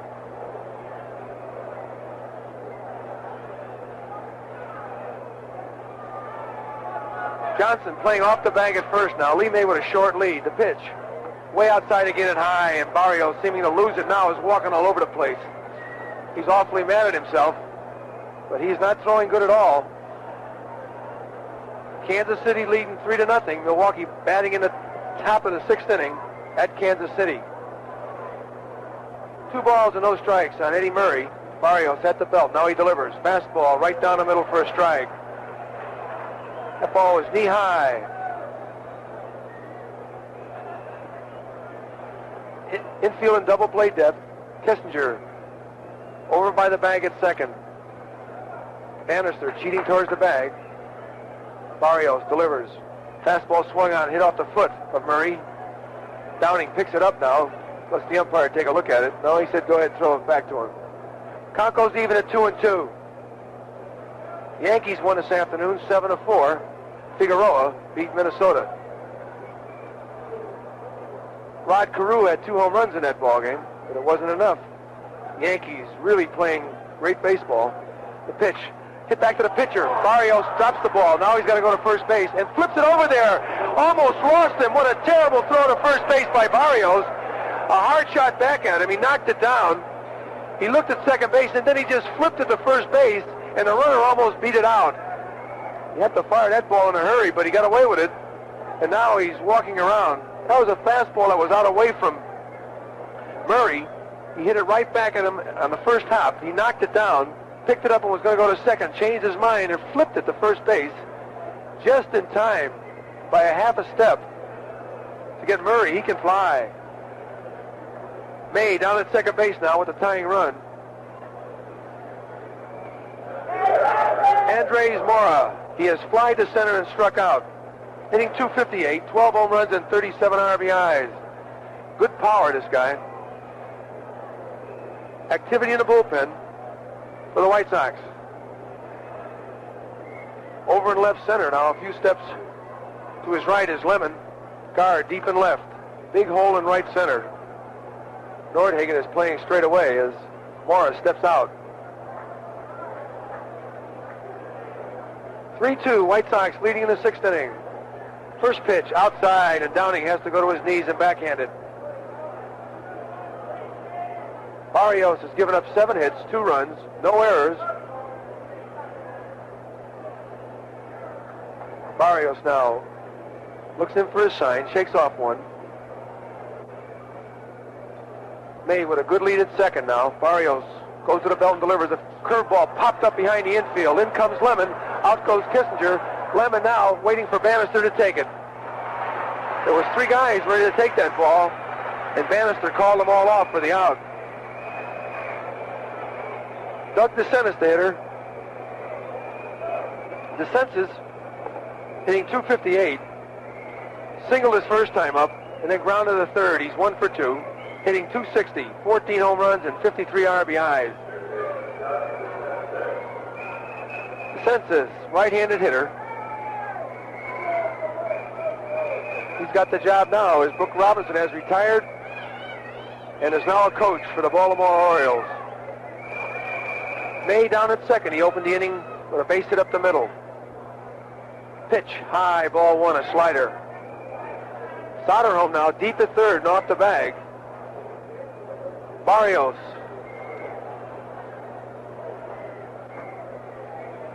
Pop Mora, the shortstop. He's got 2 outs here and a tying run down at second base. Fastball hits the corner for a strike. 1 ball and 1 strike. And DeCinces. Right-handed hitter with good power to all fields, and he's got acres of land to hit the ball in right center right now. He doubled last night in the right center, and I guess they don't believe he can hit it over there because you just can't believe how big the acreage is between the center fielder and the right fielder. 1 ball and 1 strike. 2 outs, top of the 6th inning. Pitch swung on, ground ball left field for a base hit. That ought to score a run. May rounding third. No play at the plate, and May comes in with a tying run. A breaking ball up in his eyes, and he ripped it into left field for a base hit.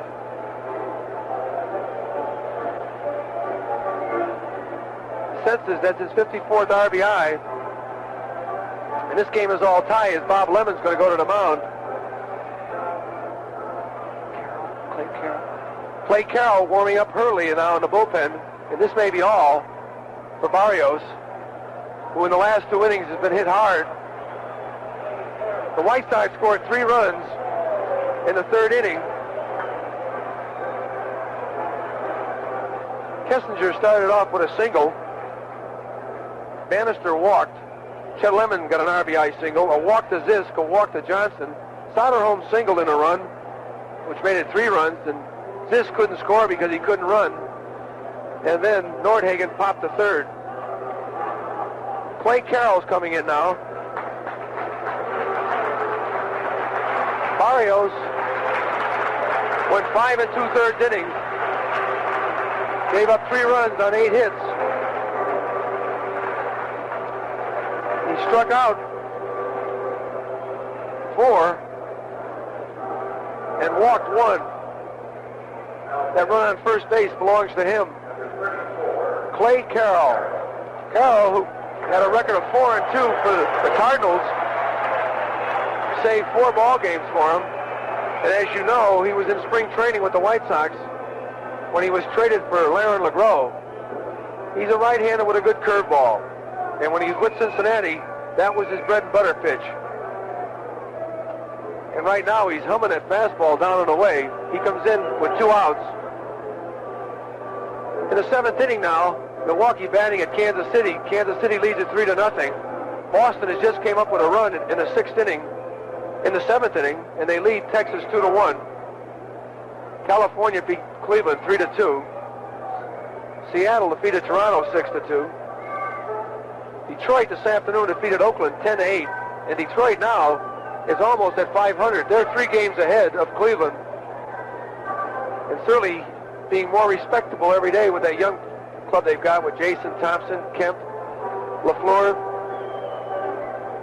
Rodriguez back in the lineup has been hitting home runs, and he's got 10 home runs since he's come back. Clay Carroll's ready now. Kiko Garcia is the hitter. He has struck out and flied to right, hitting at .212, giving Belanger a rest, and he's a very adequate shortstop. He has not made any mistakes against us.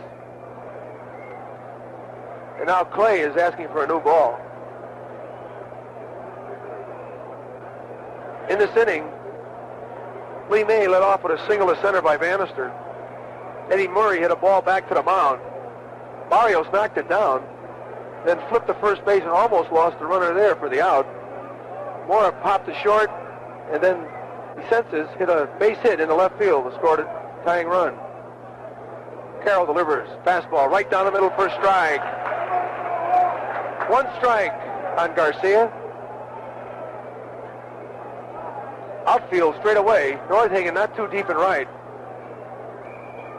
Ball game is all tie. Big hole between first and second. Breaking ball swung on, hit out towards short. Picked up by Soderholm. He flips over to Kessinger for the out. Nice play by Soderholm. That ball was out towards shortstop, but he cut in front of Bannister for the out. And that'll go 5-4. They get 1 run on 2 hits, no errors, and 1 runner left. Okay, Jimmy, you know there are many places that really don't sell a lot of beer.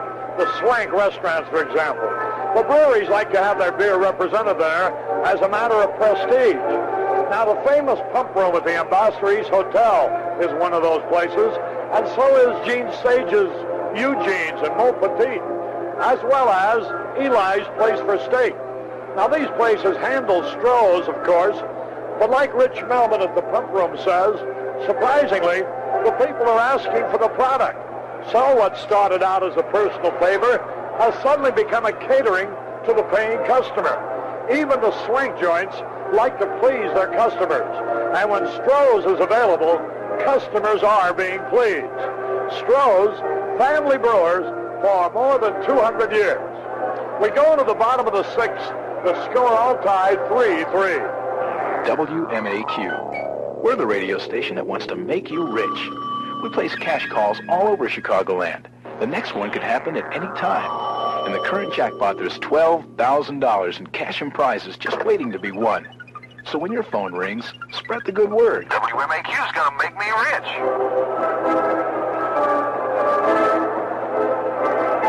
Okay, we go to the bottom of the 6th inning, all tied up. Boy, these Orioles, they really battled you. You know, they're in second place in the American League East. They're only 3 on the lost side behind New York, 4 games out, and the White Sox are only 3 games on the lost side behind Kansas City, and they're 4 games out. So these 2 clubs are in an identical position in relation to the team they're trying to catch. Here's Lamar Johnson to lead it off. McGregor into the windup, the first pitch. Swung and he pulled it foul. 1 strike and nothing. Nobody on and nobody out. Bottom of the 6th, tied up at 3. Ross Grimsley off the hook now. So's Barrios. Now the stretch, the pitch, swung, and he missed an off-speed curveball. 2 strikes and nothing. Any pitcher to get the off-speed pitch over in this league can win. 2 strikes and nothing. Now the pitch. Struck him out, an off-speed pitch in the dirt. That's a 3rd strikeout in a row for McGregor. 1 away. And here is Eric Soderholm. He drove in a run in the 3rd inning. He singled with the bases loaded and 2 out. 1 run, of course, scored, and the other man, Richie Zisk, looked like he was going to score. But out of deference to his bad leg, they stopped him at 3rd base. And as it turns out, that was a big, big run. Here's a curveball. Swings and he misses for a strike. McGregor looking great out there. And that's what this Baltimore club throws at you. A lot of pitching. 1 strike and nothing.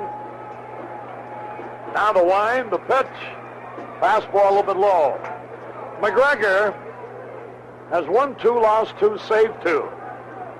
Earned an average 4.55. Now the wind, the pitch. Curve low, ball 2. 2 balls and a strike.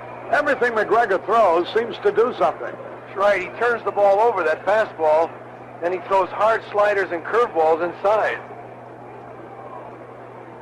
1 out. Nobody on. Now the windup, the pitch on the way. Here it is. Strike over the inside corner, a fastball.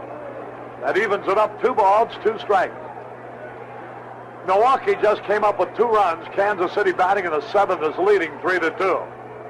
Now the wind, the pitch. Here it is. Swung on that 1 hopper to the second baseman behind the bag. He throws for the out. Dauer got a good jump on that ball, racing to his right. That was the worst swing that Soderholm has had all year. He was really fooled, and all he did was just try to push at it somewhere. And he almost got the ball through for a hit as it was. Texas batting in the bottom of the 7th. Boston leading 2-1. 2 men are out. Nobody on. White Sox haven't had a hit since the third inning. McGregor has struck out 4 already. Here's the pitch, and it's a little bit low. 1 ball, no strike. When we were winning so regularly, we were attacking every inning, but it seems like we're easy out some innings now. It just seems like we just don't do the same thing we did earlier. 1 ball, no strikes. Now the wind, the pitch swung on. There's a high drive. Deep left, way back, near the wall. The wind's going to hold it up, and the catch is made. Mora takes care of Nordhagen's long drive. 1-2-3, nothing across. This is Harry Carey going over to the TV booth. The score here at the end of 6, all tied at 3. We're a lot like you. Somos ustedes muchas maneras. Jesteśmy podobni do was. We know you're always looking for more practical ways to use your money. And now we offer it. The Chicago Savings Now account. Like a checking account, but better. We're a lot like you at Chicago Savings and Loan. Our Now account lets you write a draft, just like a check. But it works right along with your savings account, which earns interest every day. Yes, Miss Drobna Yakovlevich, and it helps us hear you. What could be more practical? Call 476-7575 to find out about a Now account or about us. At Chicago Savings and Loan, we're a lot like you. Member FSLIC. Hi, everybody. Jimmy Pearsall again for Emery Air Freight. Emery doesn't discriminate against packages because of their size, weight, or destination. You know, Emery, the Air Force in air freight.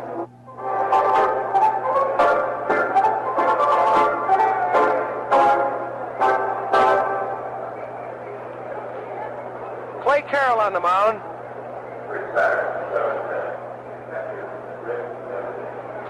Rick Dempsey will face him now. One thing about Clay Carroll, if he's got his good curveball, he can be awfully tough.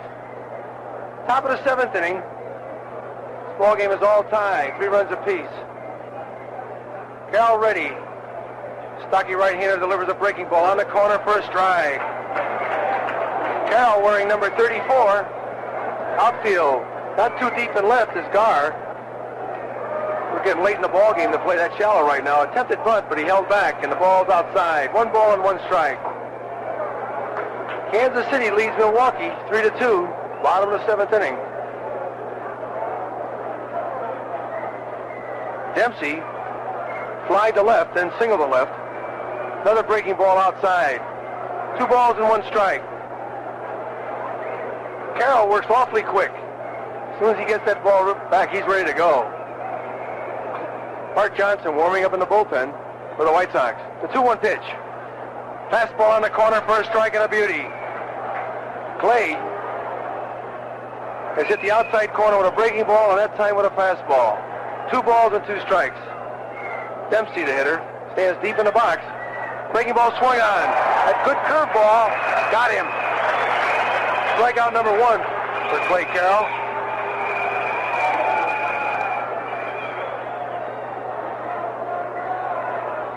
Al Bumbry, the hitter, he has grounded to short, singled to left, and then hit a home run in the left field seats. This little guy has really hurt us. That was his 4th home run, and he's now got 31 RBIs. Stands deep in the box. Feet close together.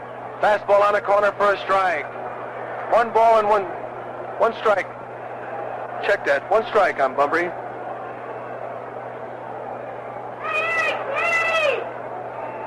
New York defeated Atlanta 9-1.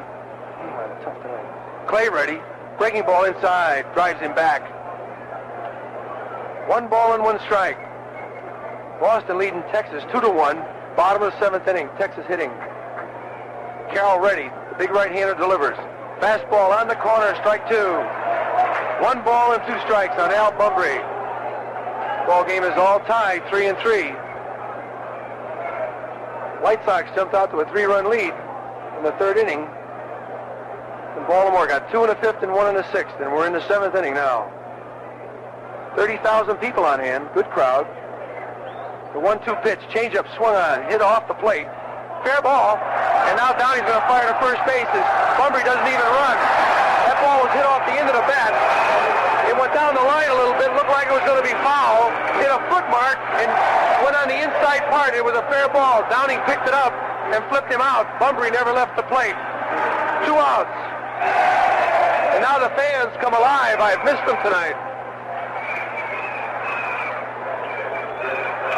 That goes 2-3.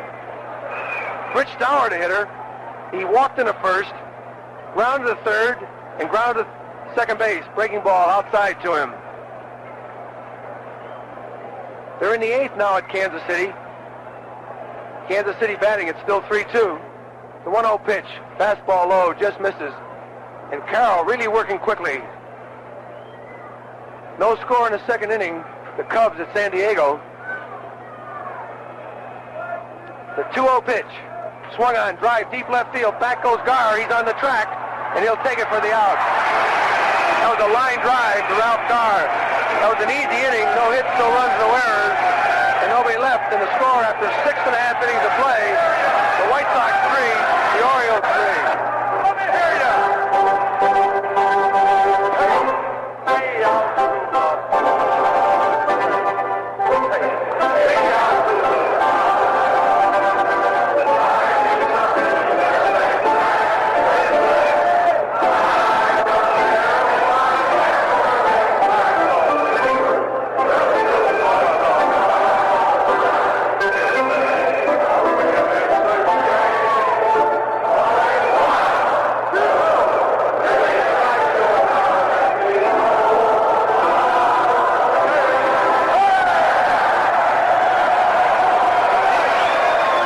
Holiday season, when everyone else is up to here with the hustle and bustle, why not take a holiday from the holidays aboard a dreamboat?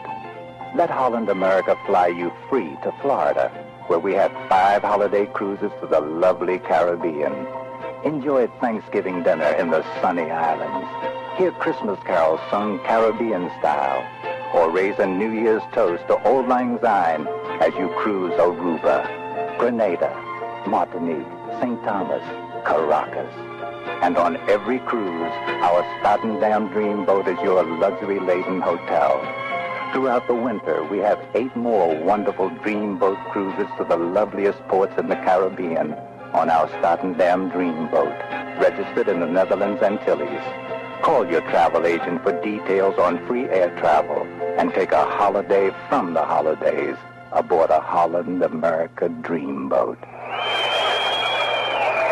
Jimmy Pearsall back at Comiskey Park, bottom of the 7th inning. Kessinger, the hitter. McGregor, the left-hander, delivers. Bunt down the first base line, a little bit too hard. Dauer throws him out. Good attempt, but a little bit too hard. He pushed it by the pitcher, but it was too hard. Dauer fielded it and threw him out by 3 steps. I have a guest with me tonight, Bob Greenberg. Bob is blind, and he's a sports reporter for WBEZ and does a lot of work for the network. Bob, glad to have you here tonight. Thank you very much, Jimmy, and you do a tremendous job of getting these White Sox the lead. They got 3 in the 3rd, and Scott McGregor has shut them out ever since. He's been tough. He certainly has. Downing the hitter now. McGregor has retired. He's only given up 1 hit, and he's retired 12 in a row. Fastball just misses inside to Downing. You know, Jimmy, I'm going to be starting on the 30th of September a schedule of 12 high school football games on WBEZ. I'll be starting my 3rd year doing the color commentary. And we've been out here at the Sox games a lot this year, and these White Sox have just played tremendous, unbelievable baseball. Bob, I appreciate that, and that pitch there was inside, a ball to Downing. He's got 2-0 now as McGregor is ready. The left-hander delivers. Inside corner for a strike. And this guy's been in and out with that slider and fastball. Mostly inside, though, driving these hitters who crowd the plate, like Soderholm, Lemon, Johnson, and now Downing with the open stance. 2 balls and 1 strike. Left-hander shakes off a sign. Now he's ready. He delivers way inside and brushes him back. 3 balls and 1 strike. Most of these pitchers, Bob, work awfully quick. Yes, they certainly do, and I think Clay Carroll's going to be a real asset down this stretch drive for the White Sox. I saw him pitch earlier in the year, Cubs and Cardinals. The 3-1 pitch is swung on, and Downing, going for the downs, fouled it back. one of those patented downing swings where he swings right off his feet, and the count goes to 3-2. And he just mowed the Cubs down that day, Jimmy. He certainly did. Philadelphia defeated Cincinnati 9-3. The 3-2 pitch. Swung on, jammed him, and fouled it off behind the plate. And the count remains at 3-2. Don't forget tomorrow is Jacket Day. 23,000 unreserved seats go on sale. And any youngster 14 years and under with a paid adult will receive a real nice White Sox jacket. 3 balls and 2 strikes on Brian Downey. 1 out, bottom of the 7th. 3-3 tie. The pitch. Way outside, ball 4, and he walked in.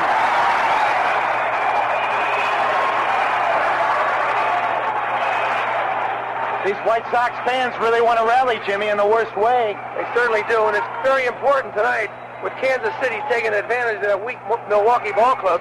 They beat them 2 in a row, and now they've got them 3-2. We had our troubles with Milwaukee, but when you're going to win a pennant, you've got to beat the weak clubs. Right now, Dempsey goes out to the mound to say a word or two to McGregor. You know, you talk about Milwaukee. The White Sox had their opportunity with them and did not take advantage. And here Kansas City is really pounding lumps all over them. And then from here, Kansas City goes to Seattle. Line drive down the right field line. That's going to be in the corner for extra bases. It's off the wall. Singleton drops the ball. Here comes the runner around third. Downey's going to score easy. Garr's going to the third base easy with a triple. Woo! Ralph Garr in a high inside curveball down the right field line. Singleton couldn't pick it up. He hit the cutoff man, but Downing with a burst of speed scores easily.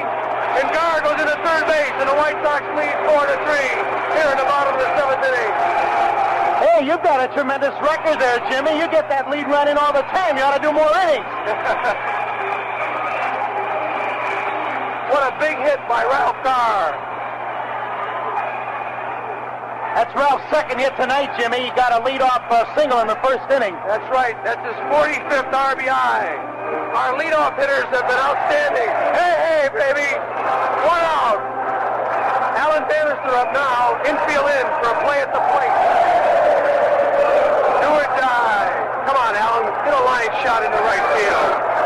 At least I ready that sacrifice fly, Jimmy. Pitch is high. Ball 1 outside.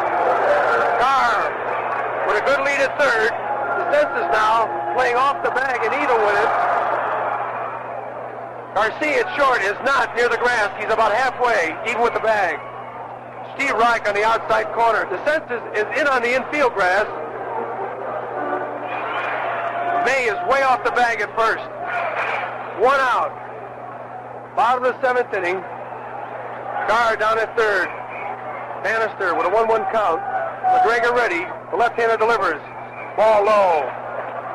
Activity in the bullpen right now for Baltimore. Right-hander warming up. Looks like Drago warming up again. He was tough on the White Sox last night. He certainly was. 2 balls and a strike. Bannister wanting to pick up a big run. McGregor ready. The left-hander delivers. Breaking ball swing. Line drive, base hit first.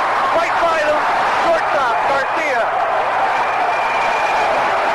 Attaboy, Alan. He got a curveball up in his eyes, and he ripped it into left field. Garcia dove for it. He couldn't come up with it. That's Bannister's 55th RBI, and the crowd goes wild. And the power part of the White Sox batting order is now up, Jimmy, and that's an awfully big run that Bannister drove in, a 2-run lead. We really need this game awfully bad. Listen to these fans, Jimmy, they're going wild. The fans here in Chicago are the greatest I have ever heard in my whole pro career. You know, they get more out of these ball players than the manager because they get them all keyed up. And at the mound right now is Weaver. He's bringing in the right-hander. Jimmy, I'd like to mention that I got a break thanks to a young lady who's our station manager, Carol Nolan, who had enough confidence in me 2 years ago to give me the job as color man doing our sports broadcast. And I've got a new sports show now called Sports Digest, and you're going to be my guest on that program a week from this coming Thursday on the 15th at 4:45. And I might mention, ladies and gentlemen, this guy has been unfairly criticized by a lot of critics. He's a super broadcaster, and I'm not saying that because he has me on this show. He really gets excited and into this game, and look what he does for these White Sox. This club just needs, Jimmy, a winning streak of about 4 or 5. Dick Drago comes in here, Jim. Maybe you can give the fans an idea of his record. Drago is 6-2. He was with California to start the season. They traded him for D. Miller, and he's got an ERA of 3.00. This is his 27th appearance. So this is his 40th appearance. Check that. He's got 5 saves, 54 innings pitched. Alan Bannister's birthday, and what a birthday present he got for himself with his 55th RBI. If you don't think that was a little embarrassing for a ball player down at first base, when 30,000 people rock you to sleep with happy birthday. Well, I'll tell you something, Jim. Alan Bannister's had a tough year defensively, but his bat more than makes up for it.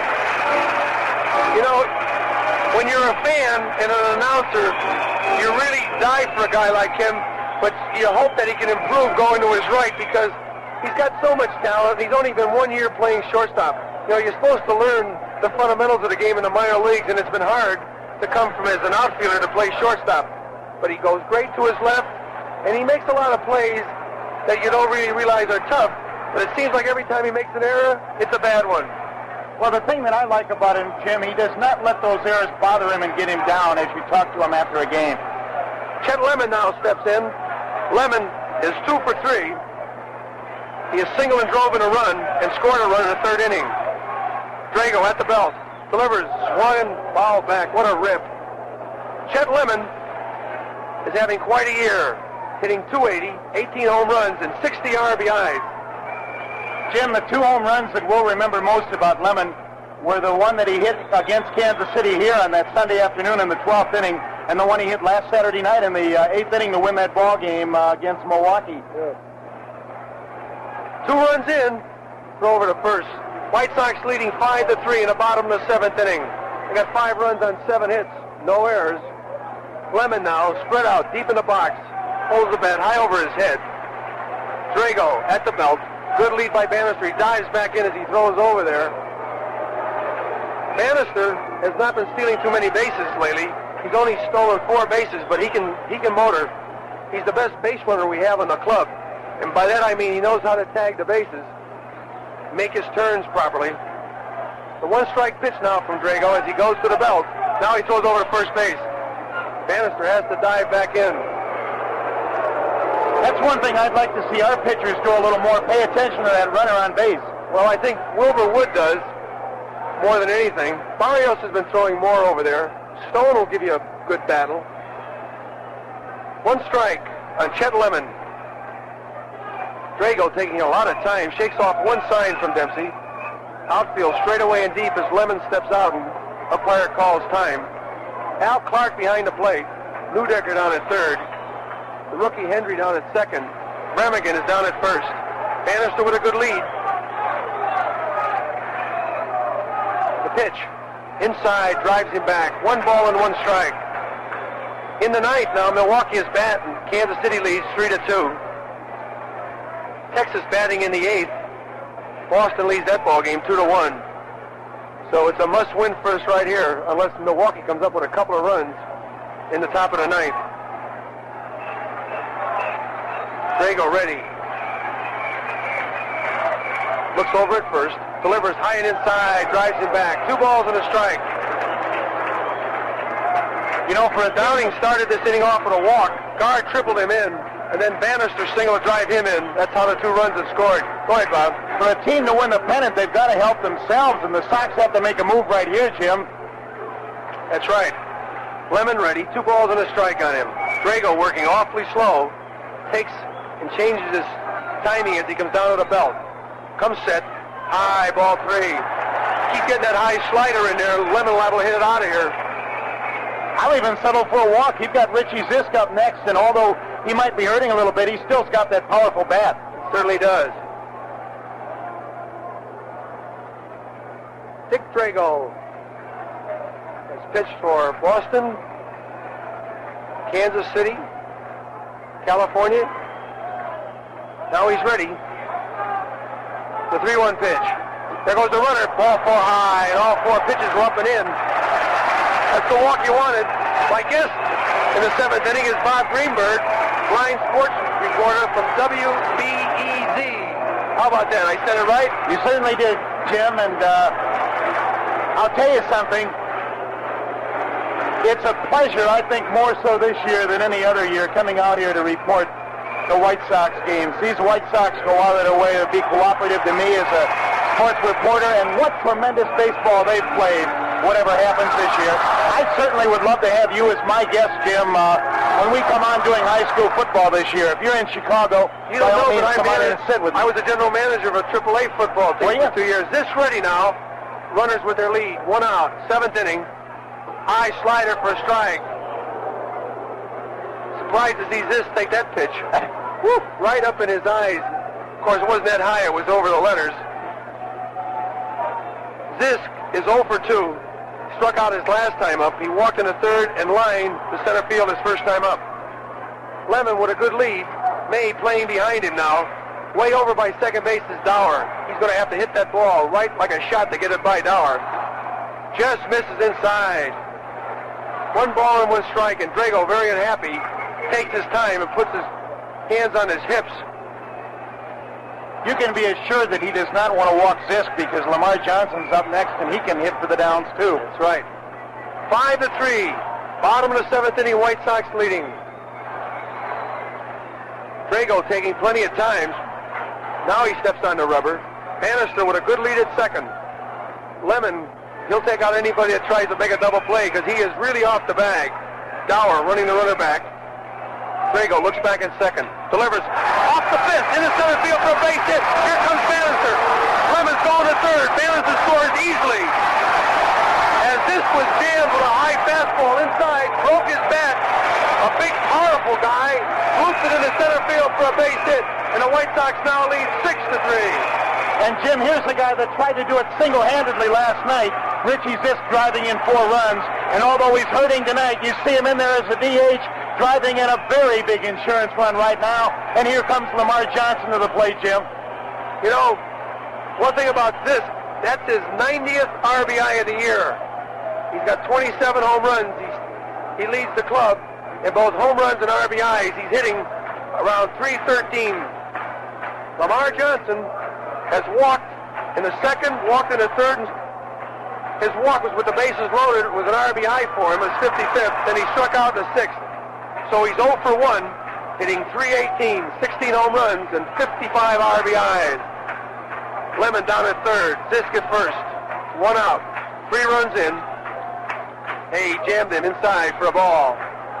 And all these pitchers are trying to pitch the power hitters on the White Sox inside. Outfield now, straight away and deep. Big hole in right center field. May off the bag at 1st. Drago in relief for McGregor. Delivers. Swung on, ground ball out towards short. That should be a double play. And it's an easy double play. That goes 6, 4, 3. But not before the White Sox come up with 3 runs on 1, 2, 3 hits. No errors. They leave a runner on base. And the score after 7 full innings of play, the White Sox 6, Baltimore 3. Imagine 1 cubic foot, a solid square, 1 foot high, 1 foot wide, 1 foot deep. Now imagine 5 cubic feet. Based on the U.S. government's 1977 estimates of new vehicle interior size, that's how much more room you get inside the new Chevrolet than you get in the older style full-size cars still being sold by Chevrolet's nearest sales competitor. That's the U.S. government estimate as reported in the 1977 EPA guide for new car buyers. You get 5 more cubic feet of room inside the new Chevrolet. Because room is important, America, and Chevrolet wants to bring you more.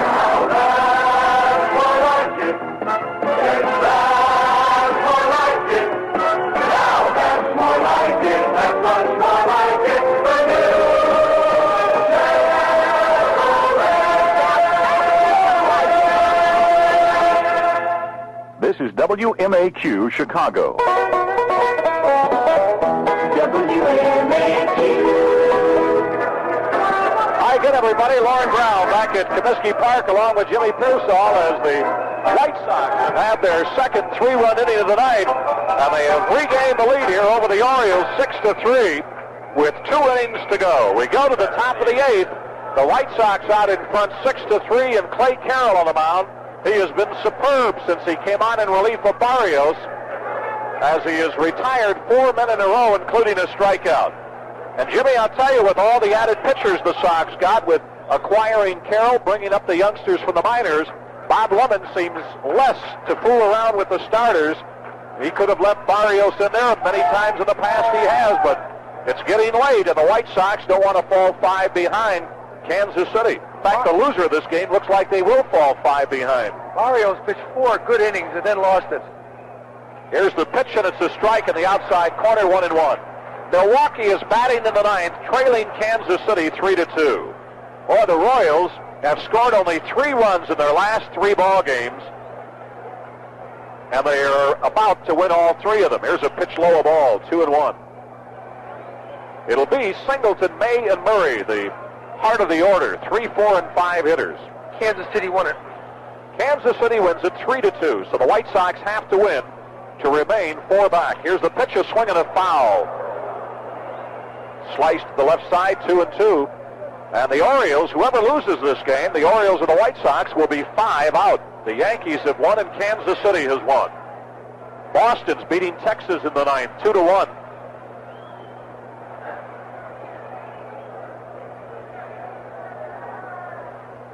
Right-hander ready. Here's the pitch, and it's inside, just missed. Well, as we mentioned, we've said it a few times, you can't count on that Milwaukee club helping you at Kansas City. Not the way the Royals play. Let's see, the Royals had won 18 out of 20 at that ballpark. Here's the 3-2 pitch. Called strike 3, struck him out on the outside corner. Clay, second strikeout for Carroll. Clay Carroll has come here to pitch. He is all over that mound. He's attacking that hitter. He's walking everywhere. He has come to pitch.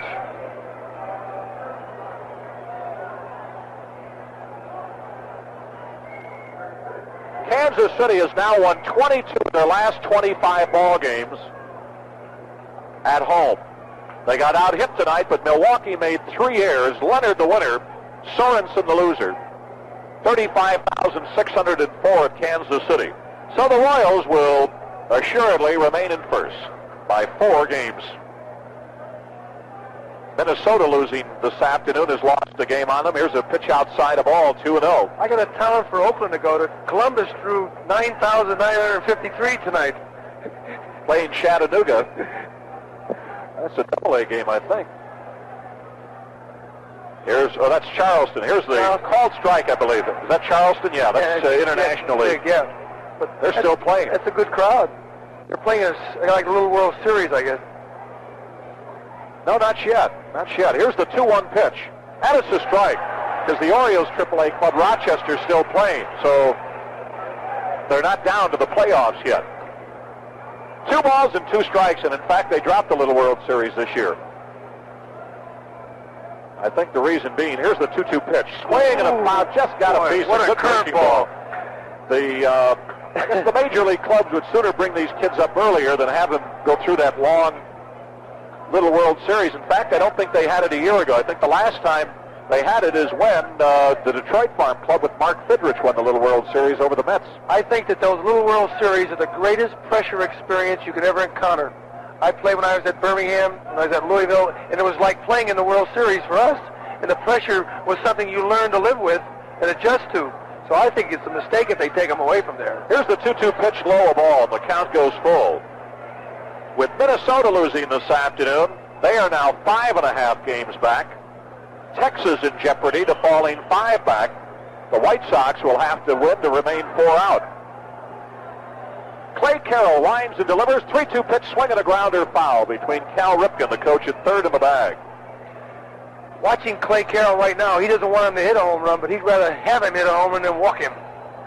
Dave Frost, big, strong right-hander, loosening up down in the White Sox bullpen, and we got a right-hander warming up in the Baltimore bullpen. Here's the pitch, swinging a grounder down to Soderholm at third. He's got it, throws high, but reaches up and grabs it as Lamar Johnson, and there's 2 down. So there's 2 out, and Eddie Murray, the batter.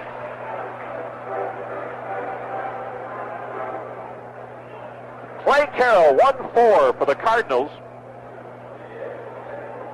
And I think he saved a like amount. Yeah, that's right. He lost 2. Now trying to win his first American League game here in 1977. A year ago with the White Sox, Clay had won 4 and lost 4. Right-hander in the windup, delivers, and it's a ball outside. Be Jim Palmer tomorrow against Steve Stone. Well, it'll be a good battle, and 25,000 jackets will be given away to youngsters 14 years and under with a paid adult, so come on out. LA's leading 5-1 against Pittsburgh. That'd be a big win for LA, and Philly, who already beat Cincinnati, would gain a game on the Pirates. Right-hander in the windup, the 1-0 pitch. Low, a ball, 2-0. Cubs and Rick Rushell at San Diego against Frisley, but no score in the bottom of the 4th.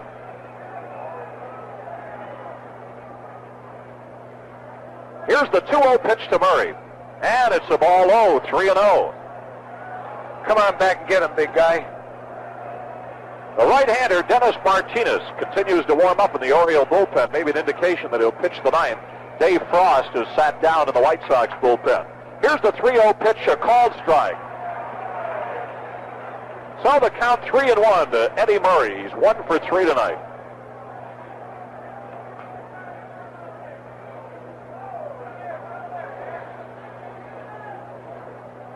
Clay Carroll in the windup, the 3-1 pitch. Swing and a miss, strike 2. I remember talking to Clay a year ago, Jimmy. The greatest thrill in his life is to come out in a clutch situation. That's what he thrives. I'm sure every relief pitcher does. Those who don't aren't relief pitchers. Here's the 3-2 delivery. Swing and a grounder right side, and it gets through a base hit. That is the first hit that Clay has given up. And it comes with nobody on and 2 out, and the batter is Andres Mora, right-handed hitter, is lined out, struck out, and popped up. Watching Randolph play for the Yankees on television today, get a count like that, 3-2. He plays in the hole. We don't ever play anybody in the hole. Well, Kessinger is at the mercy of the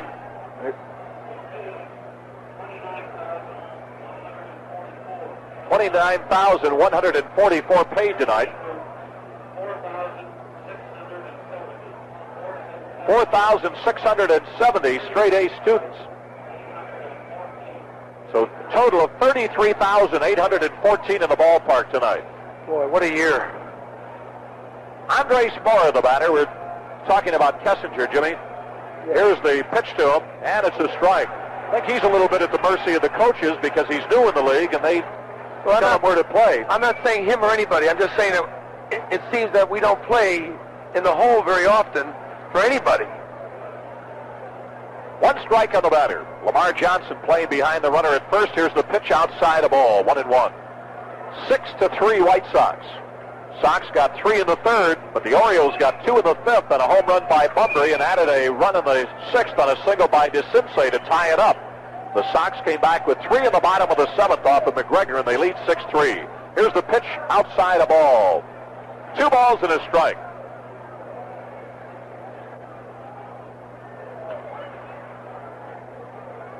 Toronto got beat today 6-2 by Seattle. Jefferson and Vukovic, 2 former White Sox hurlers, pitched in that ball game. Jefferson, the loser, 8-14. Right-hander ready, the 2-1 pitch. Called, strike 2. Good motion. Clay Carroll, another one of those good Alabama baseball players in the majors. I'll tell you, the guys from the South and California predominate in the major leagues. Here's the pitch, and it's outside a ball. Just missed in the corner. Carroll thought he had him. And the reason being, naturally, Jimmy, they've got that good weather to play in year-round. I'll bet you that strike right there, pitch right there was a strike in the National League. So the count is full, 3-2. Murray with 2 outs will be off at first. Here's the pitch. Swing and a miss. He struck him out. No runs, 1 hit, 1 left. 1 more inning to go as we go to the bottom of the 8th. The White Sox 6, Baltimore 3. Right now, you can buy yourself some time at True Value Hardware stores. Now, they offer the Sunbeam Mystic Lighted Dial Alarm Clock at just $377 as their September bargain of the month. This Sunbeam alarm clock may well be one of the best investments you'll make this fall because it'll make it easier for you to get the kids up and off to school on time. The Sunbeam Mystic Alarm Clock has large, easy-to-read numerals, a sweep second-hand, and a lighted dial that's really easy to read at night. And because it's compact, the Sunbeam Alarm makes an ideal gift for a student going away to school. Why don't you buy yourself some time at True Value Hardware stores? Get the Sunbeam Mystic Lighted Dial Alarm Clock for just $377 as the September bargain of the month while supplies last at participating True Value Hardware stores. True Value Hardware is more than just a name. It's a way of doing business that means True Value.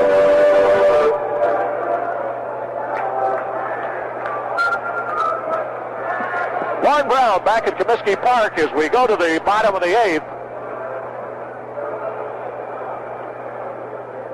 Dick Drago getting in his warm-up tosses here will face Eric Soderholm, Wayne Nordhagen, and Don Kessinger. 6-3, the White Sox are out in front. The loser of this ball game goes to 5 back. The winner remains 4 out as both the Yankees and Kansas City have won. Oh, that Yankee club is something, and I've got to say, after seeing him the last couple of weeks and then watching him on television again today, they are just totally awesome. Good pitching, solid hitting, and good defense. Soderholm 1 for 3 tonight. He singled in a run. Here's the pitch, a swing and a grounder foul. As things stand right now, should the White Sox win this game, Ralph Garr would have the game-winning hit.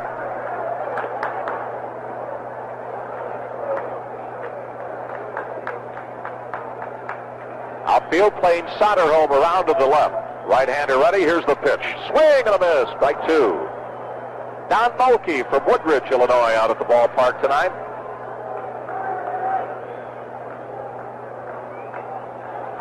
(6-3) White Sox.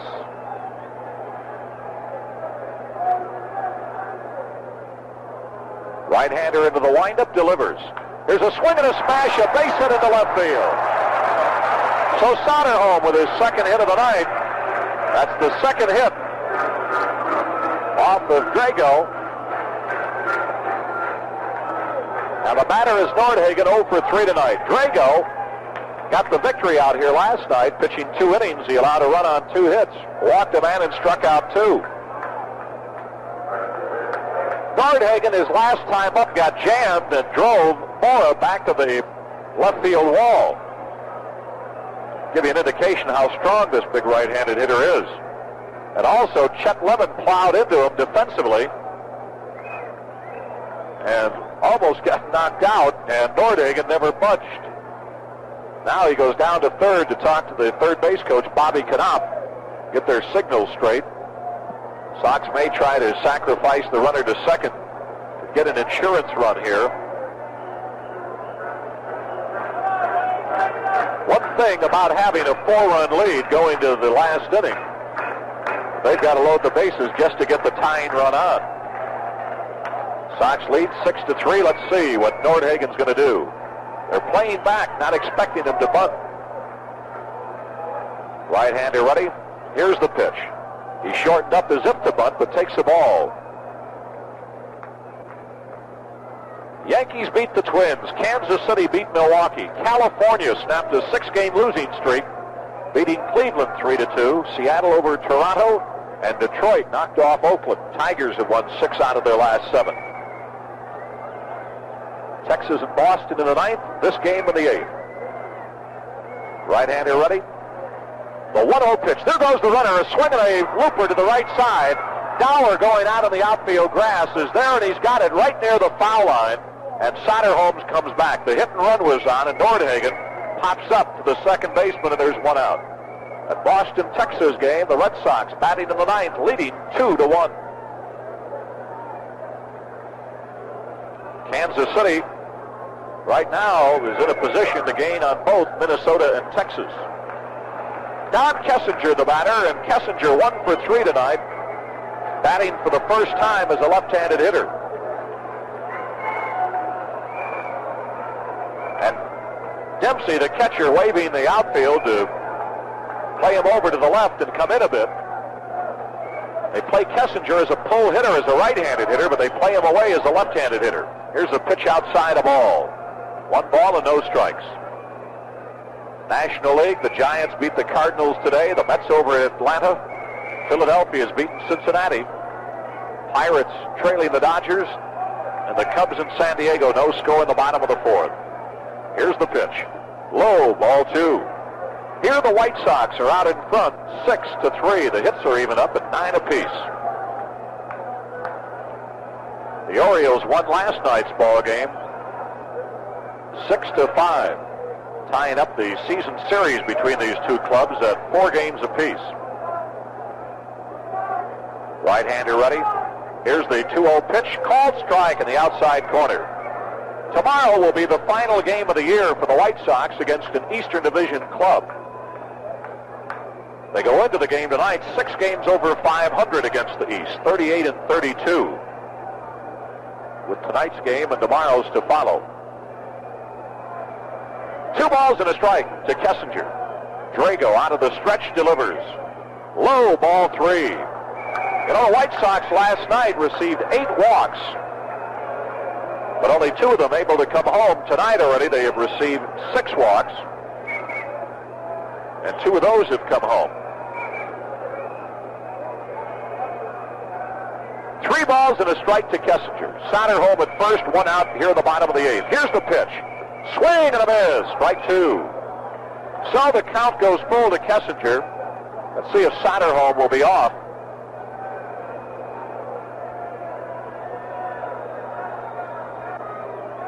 With 1 out.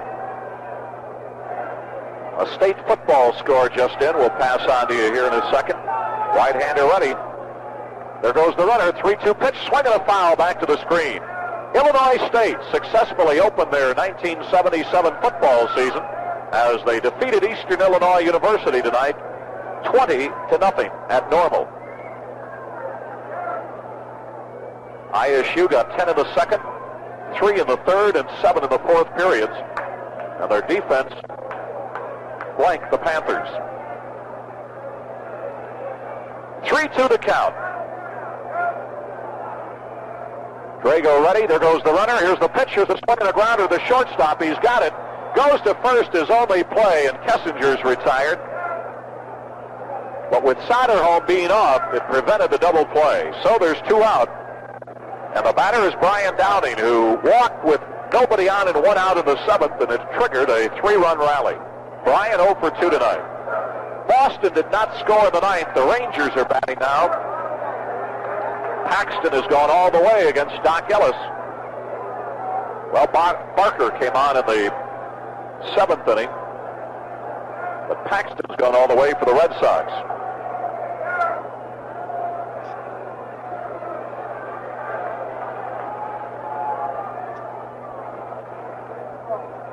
Right-hander ready. Here's the pitch, and it's a strike.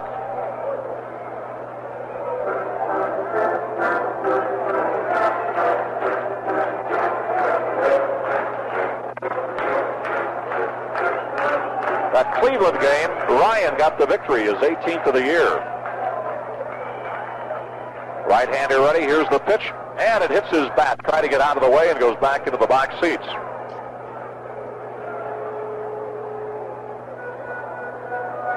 So Downing in the hole, no balls and 2 strikes.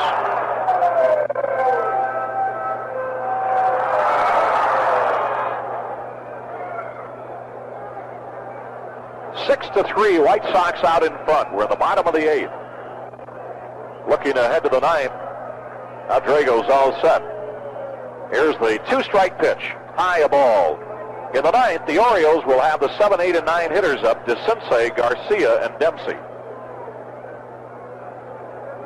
A ball and 2 strikes to the batter. Ralph Garr in the on-deck circle. Right-hander ready. The 1-2 pitch. Here's a swing and a grounder up the middle. Dauer to his right, behind the bag at second. Has it. Throws. He got him. and that retires the side. So in the 8th, no runs, 1 hit, 1 man left on. We're at the end of the 8th. We go to the 9th. Hang on to your seats here as the White Sox lead it 6-3. Notice anything different about your car lately? Like maybe it's not running real well? Could be those old spark plugs.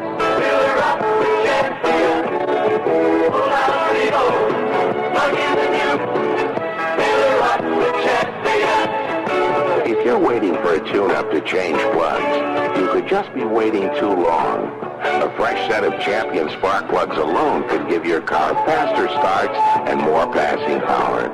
So why wait? Fill her up with Champions, world's #1 seller. Fill her up,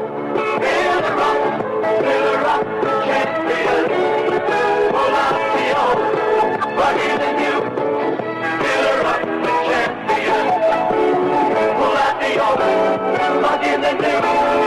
Fill her up with Champion. Mark Belanger back at Comiskey Park as we go to the 9th. The White Sox out in front 6-3. Clay Carroll on the mound, and he loses his hat as he warms up with John Flannery behind home plate, waiting for Downing to come out. Carroll's done a magnificent job here in his first outing as a member of the White Sox in 1977, after being reacquired from the St. Louis Cardinals.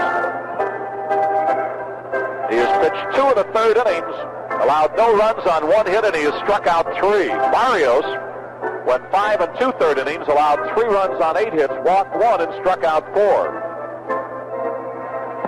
Hey, wait a minute. Maybe Carroll hurt himself. The umpire going out to talk to him.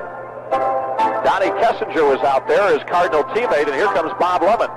Well, Al Clark tells him he's all right, so Lemon goes back to the dugout. Just wanted to make sure.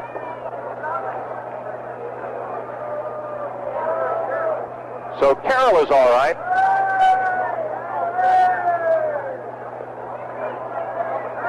Just completed his warm-up tosses. Downing sends it down to second. Kessinger gives it to Bannister, who throws it to Soderholm, and back to the mound to Carroll, and we're all set. Doug DeCinces. He's 2 for 3 tonight.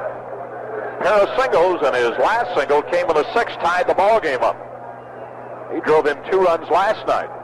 Orioles have scored 9 runs in the last 2 nights, 6 last night and 3 tonight. And DeCinces has driven in a 1/3 of them.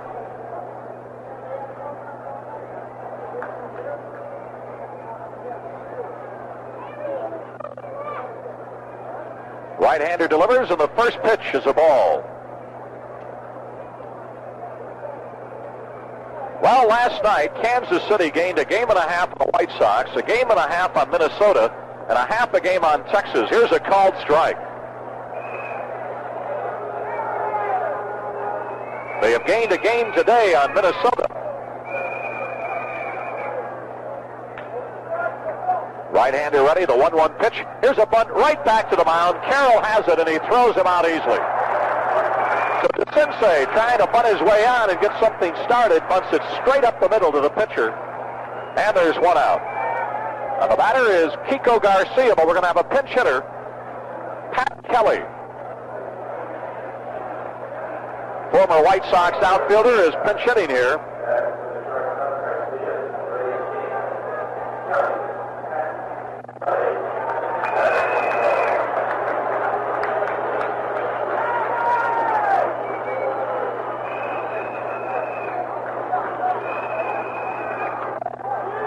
Here's a swing and a one-hopper right back to the mound, and Clay Carroll throws him out. We didn't even give you a chance to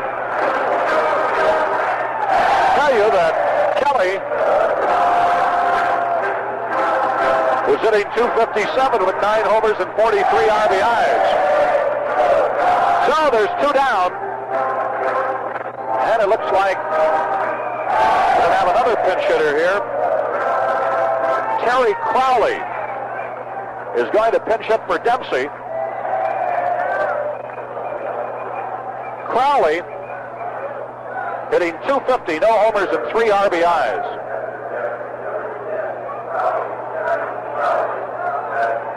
Well, you have the feeling back in the 7th. In fact, I was talking with Bill Joust of the Tribune over in the press box.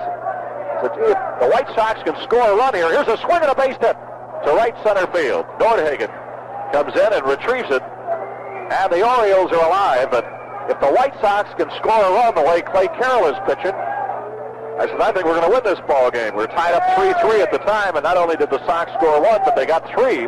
Now we're going to have a pinch runner. Belanger is going to run for Crowley.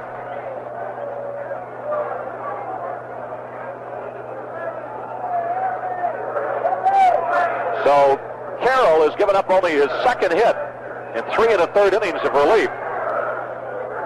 And Belanger comes in to run. Al Bumbry, the batter, he's had a big night, 2 for 4, a 2-run homer back in the 5th. He hit that ball to left center field, reached out on a outside pitch just above the letters and smacked it into the seats.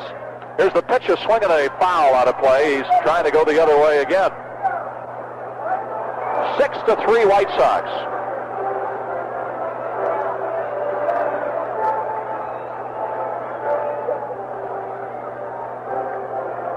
Clay Carroll.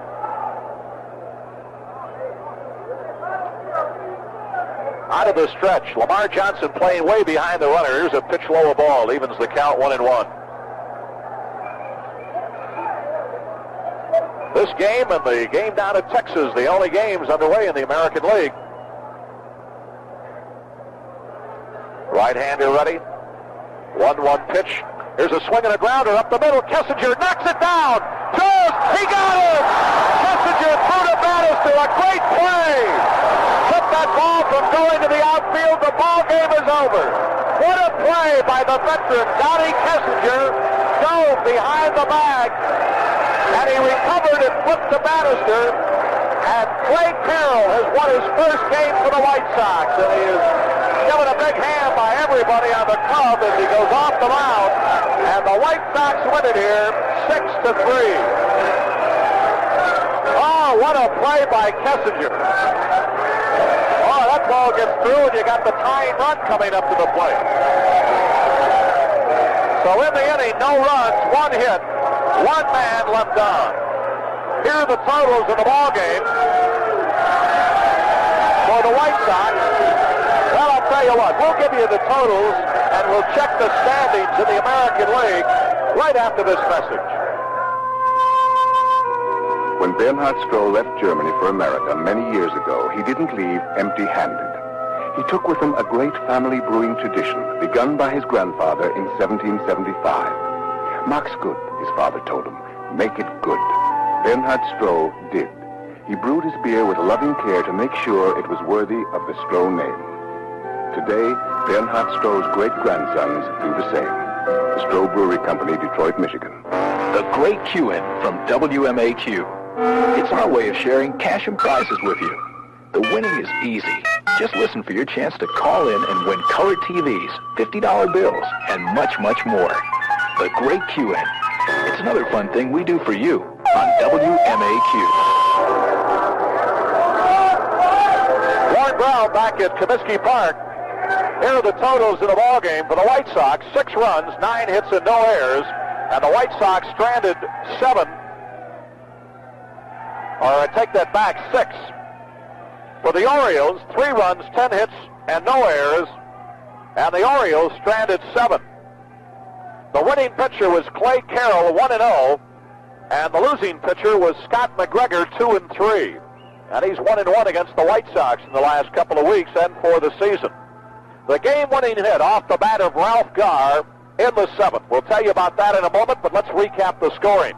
In the 3rd, with 1 out, Kessinger, I take that back, Kessinger led off the inning. 9 men came to the plate in the 3rd. Kessinger led it off with a single. Downing on a hit and run, grounded out with Kessinger taking 2nd. Garr came within an eyelash of beating out a bunt. He was out, but Bannister, or rather Kessinger, went to 3rd. Then Bannister walked, and with runners at 1st and 3rd and 2 out, Lemon singled Kessinger home for the first White Sox run. Then Zisk walked, and the bases were loaded. Then Lamar Johnson walked, adding the 2nd run, bases still loaded, And Soderholm singled in a run off of McGregor, who came on in relief of Ross Grimsley. Then Nordhagen fouled out to end the inning. The Orioles came back with a 2-run homer in the 5th by Bumbry, and they tied it in the 6th on a leadoff single by May. He went to second on an infield out, and after 2 out, DeCinces singled him home to tie the ball game up. But in the 7th, with nobody on and 1 out, Downing walked. Garr tripled him home, what proved to be the game-winning hit. Bannister singled home Garr. Then Lemon walked, and Zisk singled home Bannister to make it 6-3, and that's the way it ended up. Barrios threw a lot of pitches tonight. In fact, he threw 30 pitches in the 1st inning. Really didn't have it. He left the ball game after 5 2/3 innings, allowed 3 runs on 8 hits, walked a man, and struck out 4. But Clay Carroll came on to pitch the final 3 1/3 innings of shutout baseball. No runs on 2 hits. He didn't walk a man, and he struck out 3 to gain his first victory as a member of the White Sox here in 1977. And I'll tell you, it's a lot trimmer Clay Carroll than we saw a year ago, and he looked magnificent and should be a big help down the stretch.